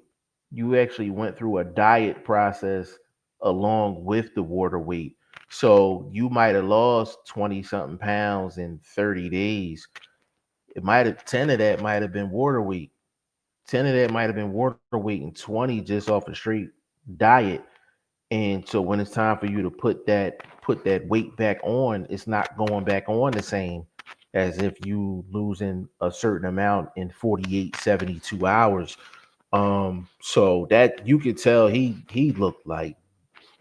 looked like dog shit. Like I mean, he looked bad. He looked real bad. Like you could tell the difference if you could do a side by side on how he looked going into the first fight versus looking how he looked going into the second fight. It looked night and day, night and day. But you got to have a boxing eye to actually see it though. Under normal circumstances, you'd be like, oh yeah, well he's cut up and like he looks straight. Bro, he weighed in Mm-mm. less than Conor Ben. And I was like, Yes, yeah, this dude that did was not another get this telltale. weight loss. He did not get That this was a weight loss right at all. that was another telltale. 12:31. He said Devin has lost his size advantage from 35. He was so much bigger than the likes of JoJo, Cambosis, Loma, even Regis at 140. But Brian Norman is established 147. A win for either is a big boost for their rating. Let me say something on that real quick. Um, Devin Haney has a crazy rehydration too, though. His rehydration is crazy. But the thing is, just because the rehydration doesn't matter in terms of how much weight you put on if you ain't packing no power. It's kind of similar to like a Sean Porter. Sean Porter would put on a good amount of weight after the weigh-in, but it didn't matter because he's not cracking. He looked like he cracking, but he not cracking like that. You know what I'm saying? So he's putting on all of this weight, and it's kind of like it's almost at a detriment for him because the more weight he has on, the harder it is to move all that weight around. He actually needs to be lighter, so he can be on the move. But that's just me though. Um, and he also said Devin showed he definitely has heart in the Ryan fight. That is undeniable. Just lost respect amongst many. Uh, Running versus Ramirez to secure the Ryan fight. His performance versus Brian will determine fans' attitude. Shane, can you tell me the one opinion that you said about Devin Haney? Um, he's the most what out of anybody in the sport? I don't know what did I say? Devin, Devin. So I'm gonna. It's been a while since Shane and I talked, but um, he made a statement about Devin Haney a while ago, and it's 100% facts. And I actually have it tagged on my TikTok. It's like one of my top 3 videos. Devin Haney is the most hated boxer in the sport. Oh yeah, It's no, not even that goes close. without saying. Devin Haney Yeah, is the most hated fight I've ever seen. I would go as far as say he's the most hated sports person I've seen in my entire life. And when I mean hated universally. Like some people are hated by just a section of fans. This dude's hated by everyone. Like, bro, bro, I done a post on my Instagram. I don't know if you follow me on Instagram, you'll see. I'm like, yeah. bro, the level of hate I've seen from Devin Haney just for this weekend, bro, it's crazy. Because I'm like, Devin Haney, I'm hearing people call Devin Haney a coward. How can you call Devin Haney a coward? This dude is literally the polar opposite of a coward, bro. This dude, Hmm. I don't even need to explain why he's not a coward. I'm just seeing hate after hate after hate, and I'm like, bro, I really have to wonder what member of family Devin Haney slept with or dealt with to for the hate to be this is just not see. I I don't understand. listen. Devin Haney get hated so much, man. He probably go to the family cookouts. Probably half the family probably like, here go this dude. like he gets hate. Oh man, like he's definitely one of the most hated He's hated more than Floyd fighters in the was. sport. He's hated more than Floyd was. I don't know if he. You know what? It's a different type of hate. It's a different type of hate, and I think a lot of the hate for Devin, I think a lot of it has to do with his dad. Um, I think it has a lot to do with it, but it's to the point where it's so much hate for Devin Haney, like it's almost unfair. And I'm glad I'm saying that, and Padman's not on because Padman would have went off uh with me saying that. But I How's but I think Padman? How's Padman? he good. I sent him the link and everything, but we gonna jump back on Sunday, so he'll have another opportunity to get in. Said very very very valid point. with that weight loss, fellas. Can we talk Yeah, about another fight? Yard versus Benavidez. But go on, continue, Jeff. bro. But listen, we've been cooking for an hour 25 minutes and didn't even get to the Benavidez Yard fight. You know what? A legend. Who you like in the Benavidez and Yard fight? How you see that going, bro? Man, I got Benavidez for sure. Like Yard, he's gonna make it a dog fight, but his gas tank and his chin is just that's gonna be his downfall in this fight. And we know Benavidez, like this I guy's disagree with the pressure. chin part, but I agree with everything else. Continue. Yeah, but this Benavidez, man, he's the Mexican monster for a reason, man. His pressure is like no other, man. He's not gonna back down. He's coming forward every single round. He's throwing combinations, and eventually he's gonna get broken down, man. But I think he's gonna make it a dog fight as long as he lasts. But his gas tank and Benavidez pressure, man, that's gonna be a downfall in that fight. So I got Benavidez by late stoppage. What you got, Shane?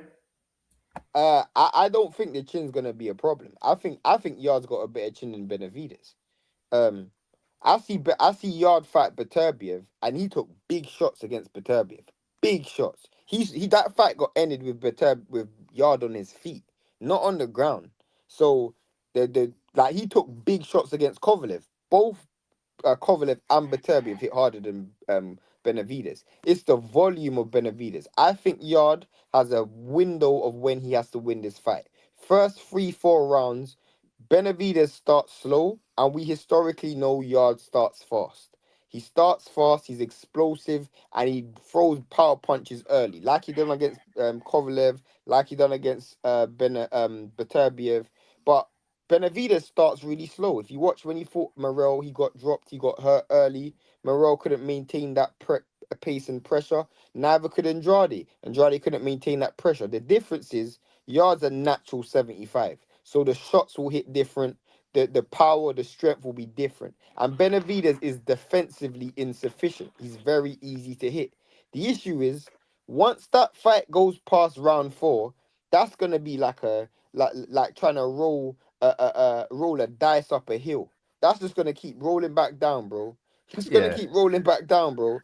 Like it Yard is gonna be it's gonna be like the car from Chitty Chitty Bang Bang, bro. He's gonna be trying to start that engine, and when he's turning the key, that ain't moving, bro. Because once Benavidez gets into his pace of things and starts throwing combinations, he is gonna be in for the longest and hardest night of his life. I I listen. If if it wasn't for the gas tank, this is a very, very dangerous fight for Benavidez. And there are some fights where some guys are just meant to give the other guy difficulty. Um, you have I'll go back, um, Roy Jones Jr., Antonio Tarver. Um, Obviously, Roy Jones is the better fighter, but Antonio Tarver, that's the kryptonite for Roy Jones. And it's a style that was a style Ali and matchup. Norton, Kenny Norton, Ali and Ken Ali, Norton. Ali, Kenny Norton. There's so many, so many situations like that where it's just the matchup. And I look at this, if it wasn't for the gas tank, this could potentially be that type of a matchup because Yard's chin is crazy. Like his chin is crazy in terms of what he's been through. Like he's been in with two of the biggest punchers in the game and was on his feet and active. Like you can't shovel that away. He is he's possibly the most athletic fighter that Benavidez has ever fought. Yard is Him or naturally Andrade. 175. Him or Andrade. Him or Andrade. But he's definitely the And the most thing with athletic guy for at 75. and the thing with the only reason I didn't say Andrade is because that was at a weight that Andrade wasn't used to fighting. So I think Yard's the most athletic guy that Benavidez has been in the ring with, probably the best chin out of anybody's ever been in the ring with. He's a natural 175. Yard is offensively talented, but you only see it within the first 6 rounds. Um, he's one of the greatest front runner fighters you're gonna I might find. say the first 5 rounds. I don't Yeah, maybe even first four. I don't even know. yeah. Listen, that vehicle running on 87 gas for sure. That is not 93. That is not 93 premium. You know what I mean? The craziest thing is with the yard thing is the only way he can win this fight down the stretch is if he lands punches early and he hurts Benavidez and he's able to get Benavidez respect. He has to then fight that fight off the back foot, trying to be a back foot counter puncher. And Because that ain't gonna Benavidez, work. because for me, if he tries to stay in the pocket with Benavidez, he's gonna get overwhelmed. Do you know what I'm I saying? agree. You kind of have to do. You remember when Boachuk fought Virgil and he just pot shot him and landed punches in between the shots, or Kelly Pavlik, Jermaine Taylor. You know, you kind of just got to pick your punches because if you try to stick with the volume, you're gonna get overwhelmed. He can't stick with I that agree. volume. He ain't even can't. Yeah, He just can't stick with the volume. it's like I said. If it wasn't for the gas tank, I would seriously consider Yard winning this fight. If this was a 6 round fight, I would probably take Yard. Um, Even if it's a 10, I might give him a shot. But 12, nah. I think Benavidez is gonna win the fight. You think If I'm Benavidez Ben, might get dropped in this fight? Because we saw him dropped in his last fight. You think he might get I can have see Benavidez getting dropped in this fight because this is natural power at 175 pounds. It's just like I said earlier. That jump from 40 to 47 is a monster. That jump from 68 to 75 is something different. You might as well say you feeling heavyweight power. You go from 68 to 75. That's why my guy Jesse Hart, big shout out to Jesse, always said like I like Jesse at 68 versus 75 because at 68 you're not getting hit by the heavyweight guys. 75 they're rehydrating probably to 200 or they're very close to what 200. people don't understand is because there's such a big gap between light heavy and cruiserweight. This remember it's 175 to 200. Any small cruiserweight's going to light heavyweight. Any For small sure. cruiserweight's going to light heavyweight. So Right. that you pretty much got cruiserweights in there like heavyweight. You look at someone like Yard, Beterbiev, like, and this is the thing that people forget. He hurt Kovalev and he hurt Beterbiev. His I, coach is what lost him those fights. yeah. Yeah. His Not coach is him. what lost him Not those him. fights. Yeah, it's a very interesting fight and like I said, like even if it was a 10 round fight, I would have to really seriously consider Yard. But the fact that it's 12, even if Yard has an ideal first 6 rounds, um, that back half of the fight is going to be brutal. That back half of the fight is going to be brutal, and if He might need to Benavidez is get a heart disciplined, transplant like Zhang did. Remember when Zhang, bro, when that second half of the fight goes, bro, his gas tank's gonna be gone. yeah, Yeah, yeah, he's going to go to the body too, man. Like them body shots. I That's hope really gonna put Benavidez Yard don't out of do that breath, man. early. I hope Benavidez don't go to the body early. If I'm Benavidez, I ain't throwing any body shots early. nope, not early. Because the truth is, Yard's gonna get tired anyway. You trying to Yeah, trade a body shot for a headshot, as Jeff always says, that's a terrible exchange rate, especially early, bro. He work yeah, hard. He works hard in the gym, but once you're in the ring with somebody that's actually hitting back, as hard as Benavidez hits, yeah, it's a different story, man. I don't know if that, Benavidez hits that hard at 75, bro. At I 68, he don't might have think been right. But at 68 he 75, cracked. he didn't even crack and he didn't even look like he's cracking at 75. Yeah, I don't know if he's cracking it. I don't know if he's cracking like that at 75. Obviously at 75 you could probably feel his shots, but Yard gas tank is so bad. Like it's like that man, that gas light probably come on, you'd be like, God damn, I could have sworn I just filled this tank up. Like shit. Like you know what I'm saying? Like it's That crazy, gas but tank that's lights flashing before you leave the station. You like yeah, that's that shit. He got a gas tank, make you go to an electric car. Get him a Tesla. You know what I mean? No gas for sure. Literally. 1231. Laughing at you, Shane. He said, Yard definitely end with a puncher's chance. If he wobbles David, he will pounce. This is a goodie. It's a good fight. Like it's a good fight. If Yard, this is the only way Yard wins this fight. It's the only way Yard wins this fight. If he gets Benavidez in big trouble, I'm talking big Early. trouble, Early. early, big trouble, and there's a bad stoppage. I think that's the only way Yard can win this fight.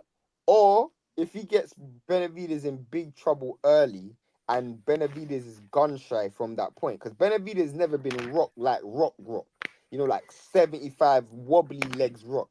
If when you're in that, also, I feel like there's an invaluable experience. Yard's traveled before. He's been to Russia. He's traveled. This is in Saudi. This isn't with all those Mexican fans. This is in Saudi. You get rocked and you're in a strange place. We all of a sudden you find another version. Like you have to find another version of yourself. So that might contribute. I'm still picking Benavidez, but I don't know. Are we gonna get a knockdown in this fight? 100%. I'll bet. I'm 100% sure because I can't see if Yard's losing this fight, he's rolling the dice. If Benavidez losing this fight, he's rolling the dice, and they both. Yard's gas tank's too shit for him not to get dropped, and Benavidez,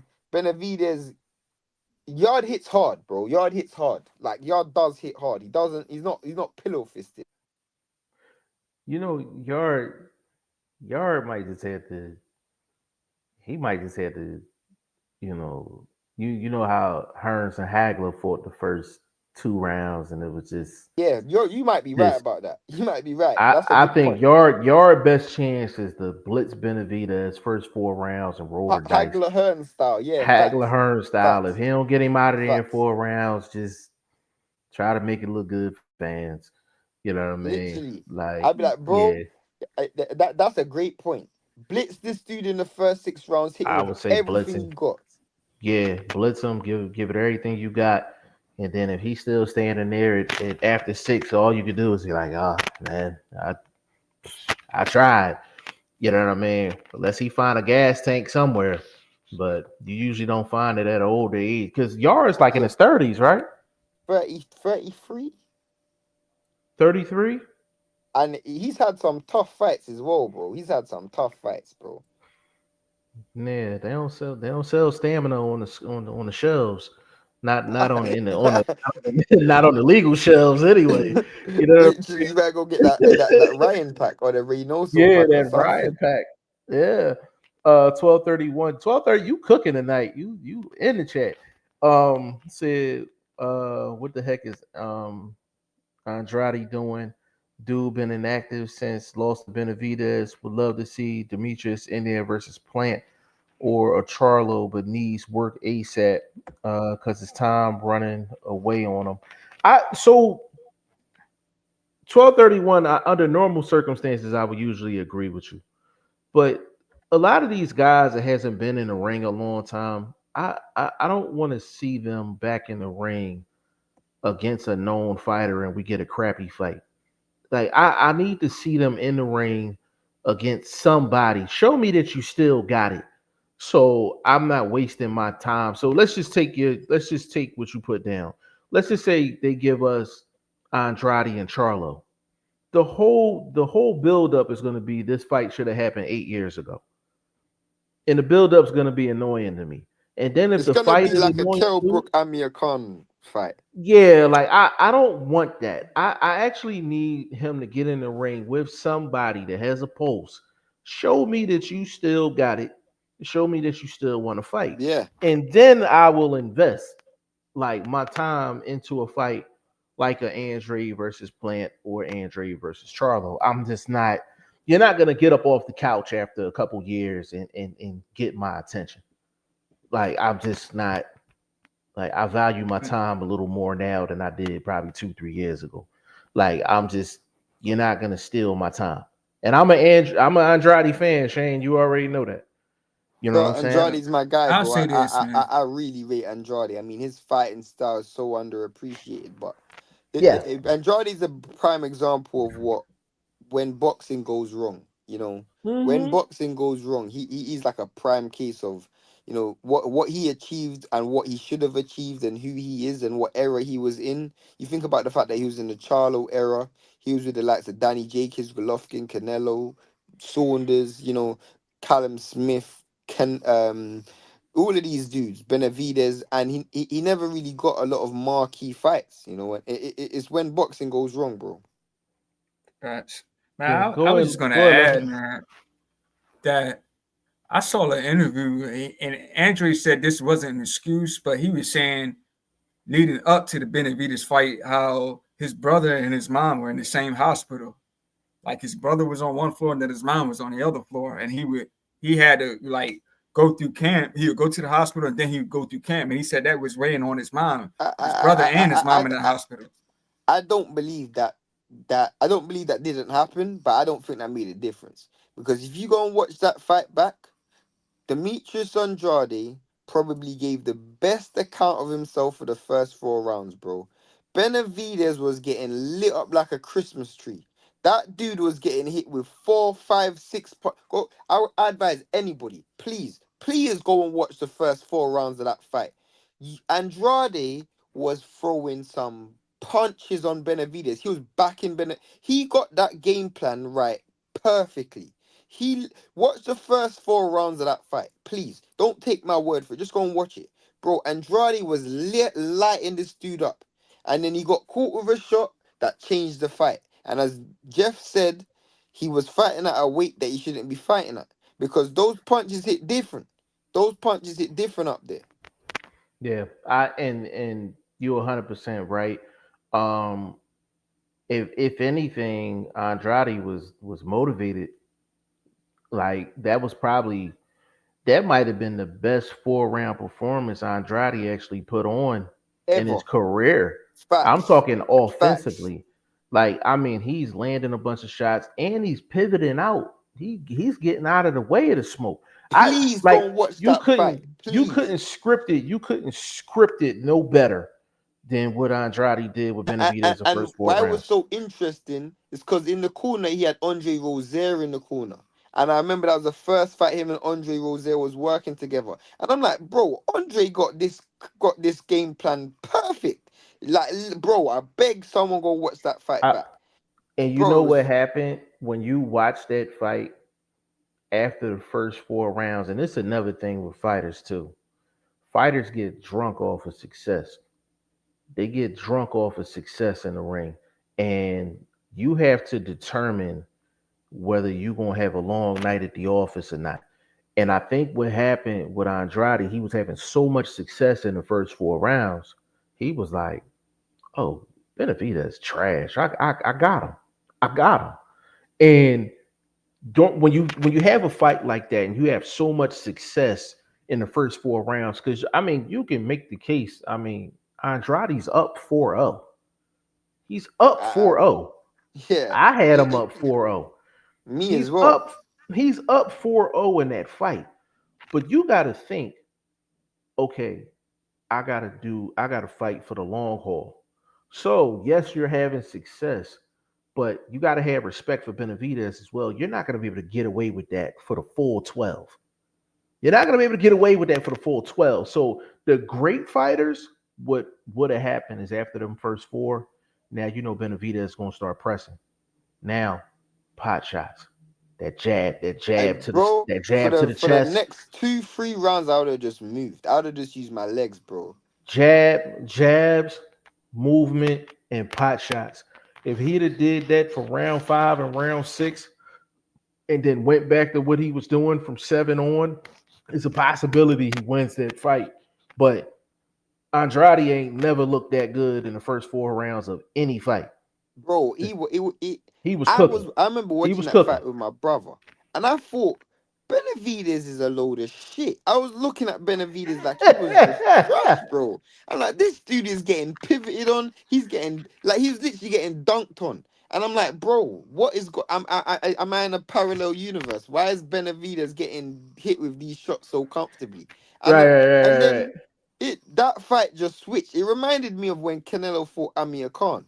And Amir Khan was just Mm-hmm. dancing around this dude. And then Canelo just pulled that one hitter quitter, bang. Amir Khan was done. Bro, it's crazy because I'm glad you brought up Andrade because I'm like, this is another reason why I need to see him back in the ring just to see if he still got it. Because when you take a loss like that, there's the physical and then there's the mental.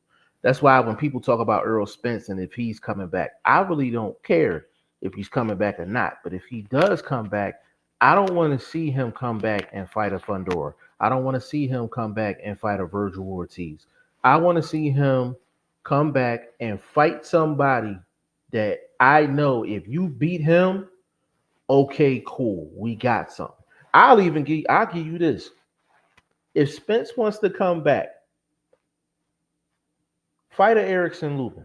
If you're back, and if Lubin is who they say he is, Maybe someone like Tim Zoo. Not Erickson Lubin. Maybe someone like Tim Zoo. Erickson Lubin is washed, bro. he is washed. But what if Spence did at 154 though? Nothing. Does he even have pop at 154?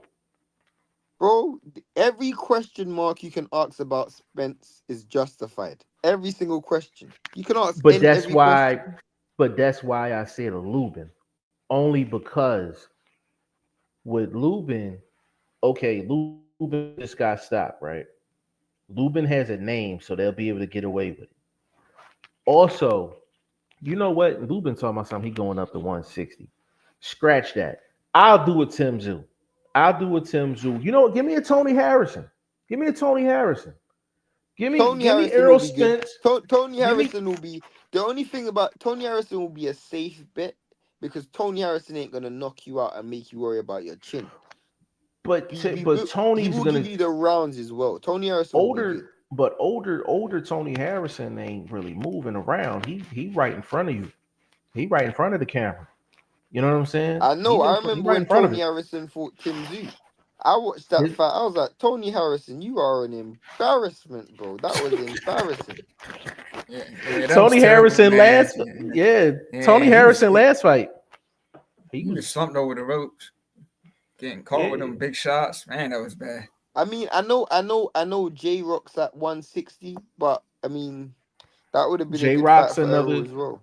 Yeah, there's a couple guys that I would want to see Earl fight just to let me know Maybe, that bro. What do you think of this, bro? I know you might laugh at this, but um this is Blunt's guy. What about him versus Liam Smith? Beefy. Someone like I don't know. I'm cool That with that. I'm cool with that. I'm cool with that. There's plenty of fighters that Earl can fight that has a name, but is kind of on the lower level or possibly on the downside to let me know if Earl's serious. Because when you got guys like this, you're not going to steal my time and steal my money if you coming back to go get a bag. If you trying to come back and get a bag, work at Walmart. I don't want to see you on my TV screen stealing my goddamn time and stealing my damn money. You know what I'm saying? Errol, I got a Hey, lot of respect for Spence, but Spence is gonna have to show me that he's actually ready to come back and actually fight. I'm sick and tired of these dudes. They sitting around for 3, 4 years and then come back when when the pockets is getting low. Like, you know what I'm saying? I give my time and energy to some of these young fighters that's on the come up and they that's that hungry. Adrian Broner blueprint, bro. As soon as the money starts running out and that stripper bill gets high, bro, them child support bills get high, bro. He said the stripper bill get high. what about Andre, Broner. bro? What about Hmm? Andre and Spence? Was Andre 154 or 160? Now he's very fight 68. His last fight was at 68 against Yeah, but Benavidez. what was his normal weight class? His Was it normal weight was 150? 54.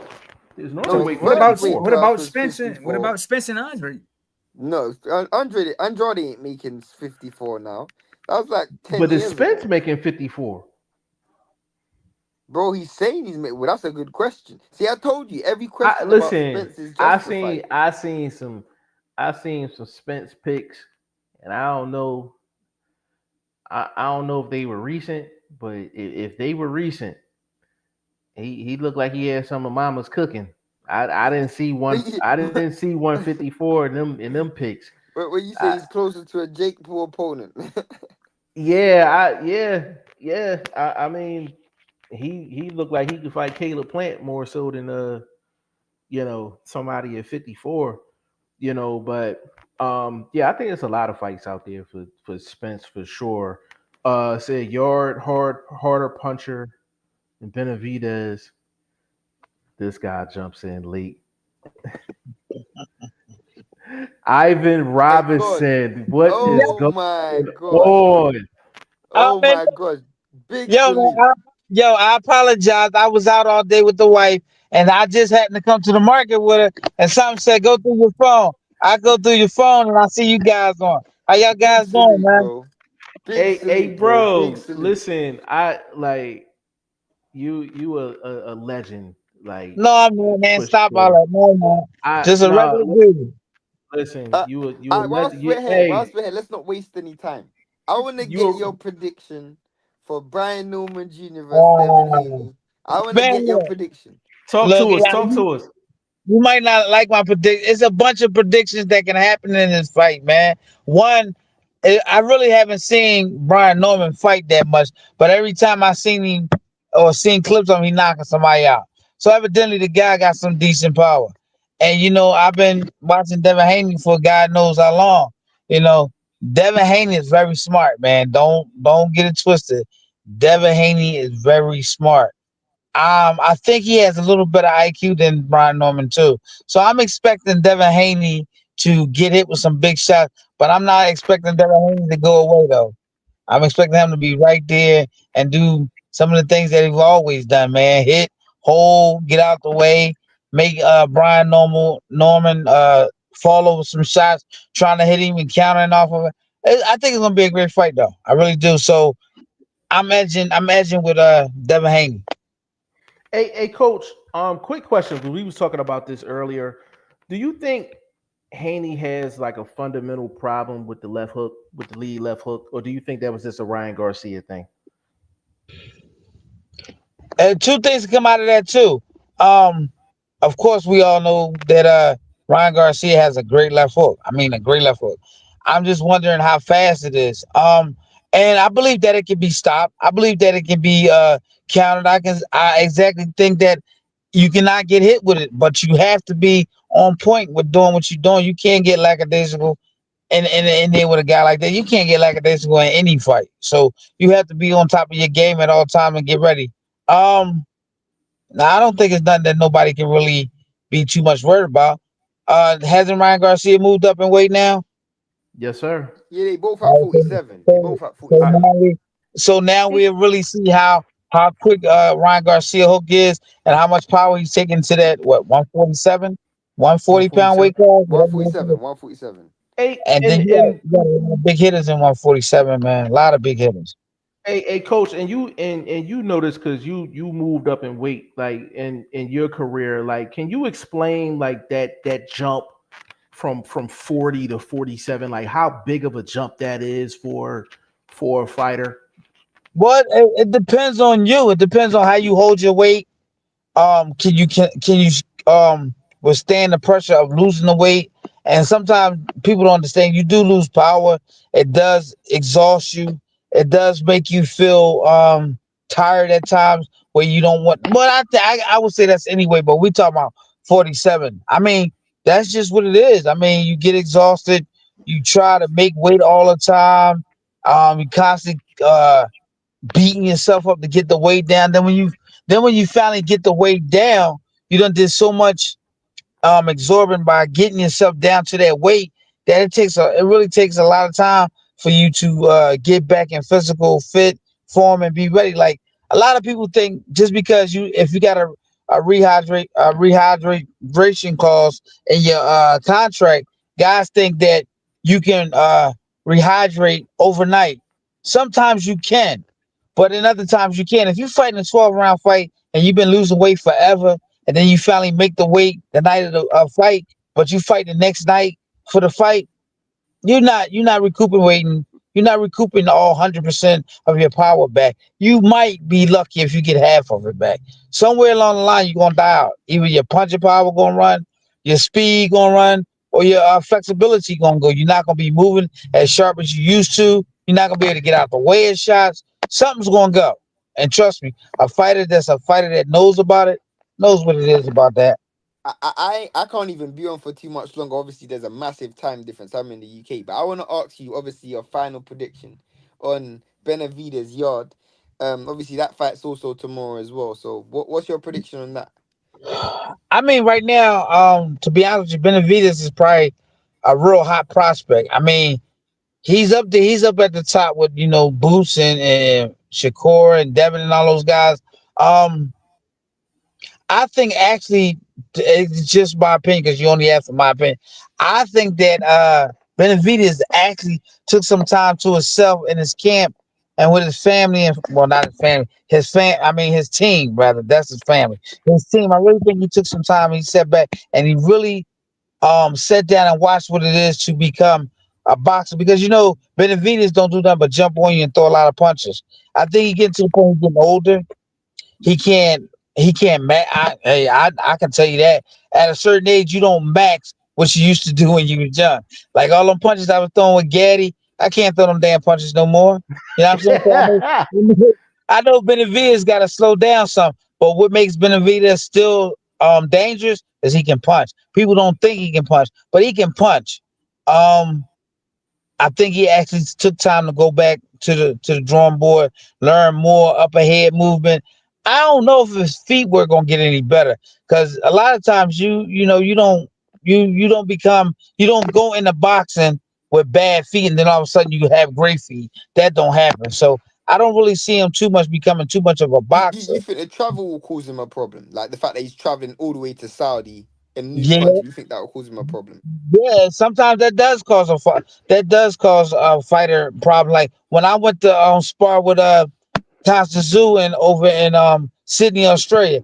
The first week I was there, man, I thought I was gonna die because I couldn't get myself together. I was running, I run like a half a mile and I would die. I was like, damn, what's going on? It's sunny and hot out here. I should be able to be amused to it, but no, I just didn't. But I think Benavidez, what's gonna keep him around is his power. That's what's gonna help him keep him around. But with Yard coming on and pressuring him, uh, I want to see if Benavidez can punch off his back foot. Mm, That's a That's good really, point. mm. That's a real yeah, good point. That's a good point. I mean, come on, man. Look at all his fights. We can't say he do the same thing. It's just that he was always been a pressure fighter. You know what I'm And saying? he's a bigger, stronger fighter. Yeah, And he ain't no, had to go. He ain't had to go back. He ain't had to keep his hands up. A lot of times when he was on the inside, he got off first. He didn't worry about guys punching back at him because guys were so much worried about his defense. But now, what's gonna happen when you get backed up? When you going in another atmosphere and you working against that, and you got to do all the things that you need to do to stay on top.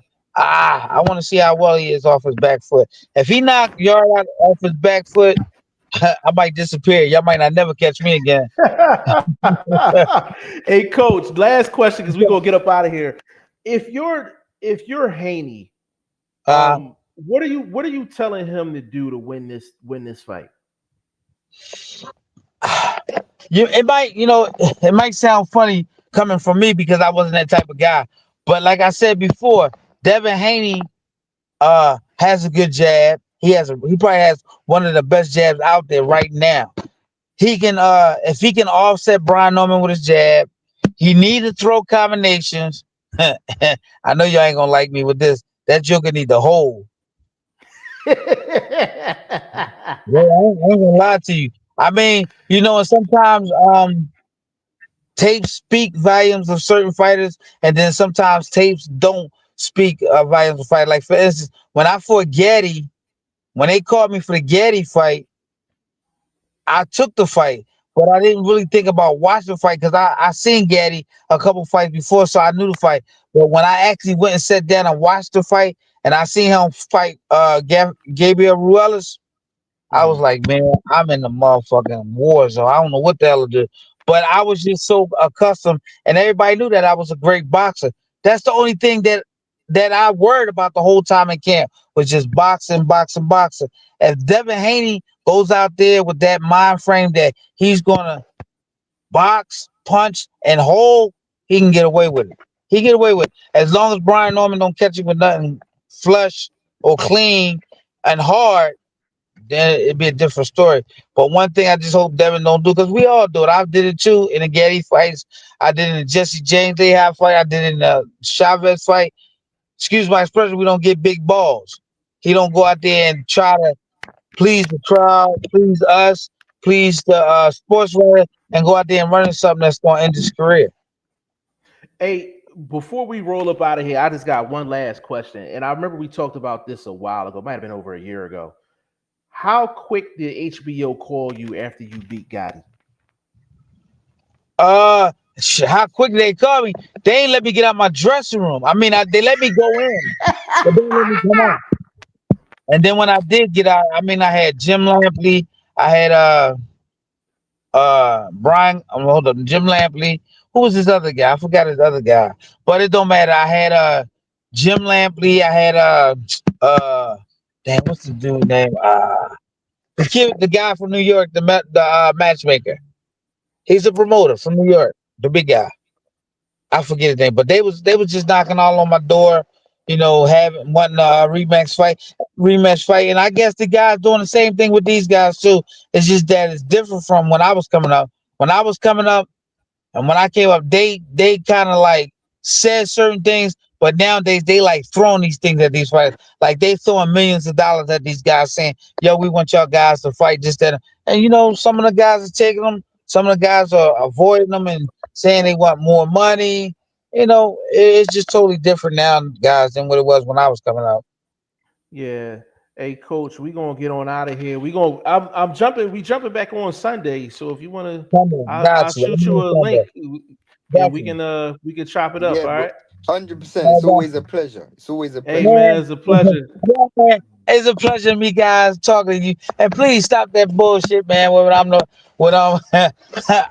I'm a good Bro, friend, listen. and I'm Hey, a hey, good my hey, friend. Come on, man. hey, I do. hey, For coach. me, Jeff will tell you, I've got magazines in my house, old school magazines with you on it, I like for listen. the Gatti That's fight, bro. what, but I that's got why I magazines. said you might be a regular guy, but you got legend status.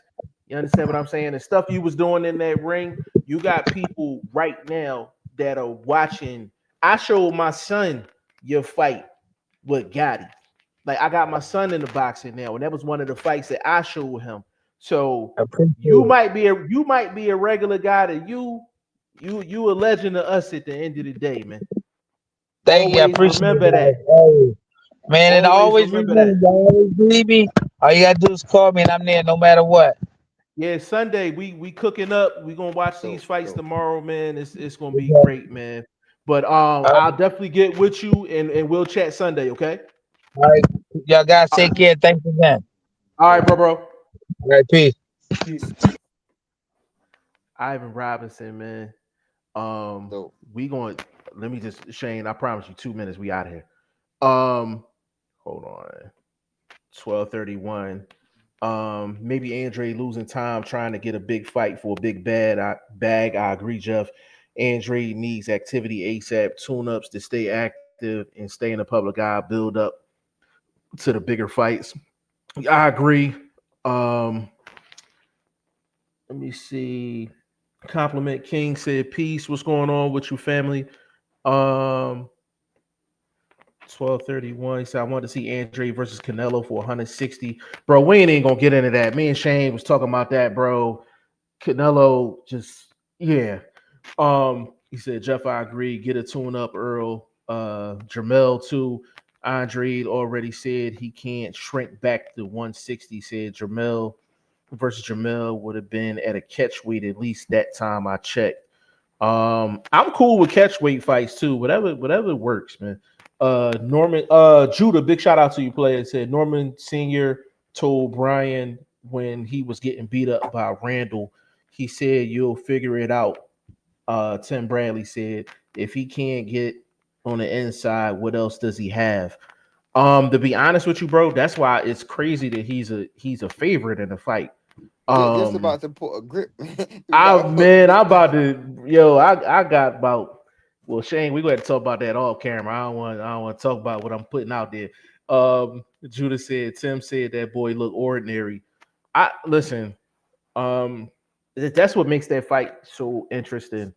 Norman versus Haney. And then the Yarde Benavidez fight is interesting as well. The Abdullah Mason fight is interesting. It's just Bam this is a great Rodriguez. card. It's a great card. Why is this the best card of the year? Yeah, it's definitely 100%. Salute to the panel and chat. I'm here in North Australia. We got Cyclone bearing down on us, but at least I catch this fire card tomorrow at home. Later, gang. Hey, 1231, man. Make sure you following Shane. Following Ty Finney, the legend, and myself on social media.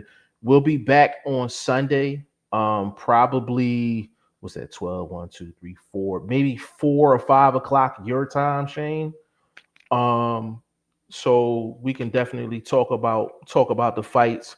Hopefully I can gather the people that I was supposed to see in here. But I'm glad Ivan Robinson pulled up, man. Big shout out to Ivan Robinson. Big shout out to Coach Ali as well. I'm mad that Coach Ali and Ivan Robinson didn't get to Yeah, link that would up. have been dope. That would That have would been have dope. been That that would would have have been been dope. epic. It's But obviously hopefully, good to be back on the channel. Obviously, yeah. I've been doing a lot of content elsewhere, but obviously this is always like me and Jeff I are like from way back. Me and you Jeff, know Jeff and is the like thing my the Jeff thing is that's like, funny. you know, Hey, legend, real quick, bro. And this is like my fault. Shane, so I put the poster up. I'm like, yo, I'm back. Shane says, am I invited? I'm like, what? Like, like you get first dibs at the table. You know what I mean? I'm like, you obviously, get bro, I first haven't dibs at the spoken to you in table. so long. I So know obviously, it's been a minute, you know what I'm saying? But just you'll always have you, legend, blunt, like y'all will always have first seats at the table that'll never change. I don't care how long you go without hearing from me. Y'all always have first seats at the table, and then there's everybody else. So nothing will ever change that. And we got a new podcast. I mean, we done went over 2 hours, and I really wasn't sure how long we was going to be on today. I didn't know who was coming on, who wasn't. But this was fun, for sure. We'll be back Sunday. Like I said, Shane, probably like 4 or 5 o'clock your time. cool. Legend ran 11:12 noon our time, and we got the other card too, Legend. Jetta Promotions. The Jetta Promotions card. We're going to talk about that too. That's gonna be a long ass show on Sunday, but I'm looking forward to it though. Hey Shane, give them your social media and all that, player. I Shane is #1 is my Instagram, but obviously content that I do outside of Jeff's channel, only Facts Sports. That's where you can find me. Yes, sir. Yes, sir. Hey, Legend, give them your social media, bro, and shout out some of the interviews you've done too. Yeah. I'm on Facebook, Ty Finney, Instagram, The Legend 3347. And the last couple of interviews I did was Donis Wilkin out of Delaware and Aaron Thompson out of I believe he's out of Washington. Yeah, he's out of Washington. Yeah, he just won a little title, so salute to him. Washington, shout out to him. DC or Washington State? No, Washington State. He's from out State. that Oh, way. he out. Yeah. Oh, okay. Yeah, he out west. Yeah, He out west. Midwest. Yeah, he out Yes, west. sir. Yeah. Yes, sir. Okay. You don't hear about so many boxes out of that area. Facts, yo. So that's why I'm glad I got that locked in with him. So he's doing great things, man. That's what's up. Hey man, y'all can find me, man. Instagram, TikTok, YouTube, Facebook, everything G5 Jeff TV, man. I couldn't have asked for a better first episode. And the reason, like real quick, like the reason why I came up with Throw the Hook is really because like it kind of personifies like not only boxing but us. Like when we get on the screen, like we ain't throwing no jabs. We ain't throwing no jabs and pot shots. We throwing hooks and haymakers, but it comes with intelligence on top of it. So I feel like it was only fitting that we move forward with that. So we will be back Sunday around 11 or 12 Eastern Standard Time. I'm gonna put the poster up, but it's gonna be a reaction to all of the fights from this card, the Jetta Promotions card. We're gonna show them some love too. And hopefully we can get a couple special guests on as well, man. So on behalf of Ty Finney, the legend, VP Shane, big shout out to Blunt. We love you, big bro. Hope to talk to you soon. Coach Ali for stopping through, and Ivan Robinson for stopping through as well, man. So on behalf of the staff, man, we're gonna see y'all Sunday. Peace.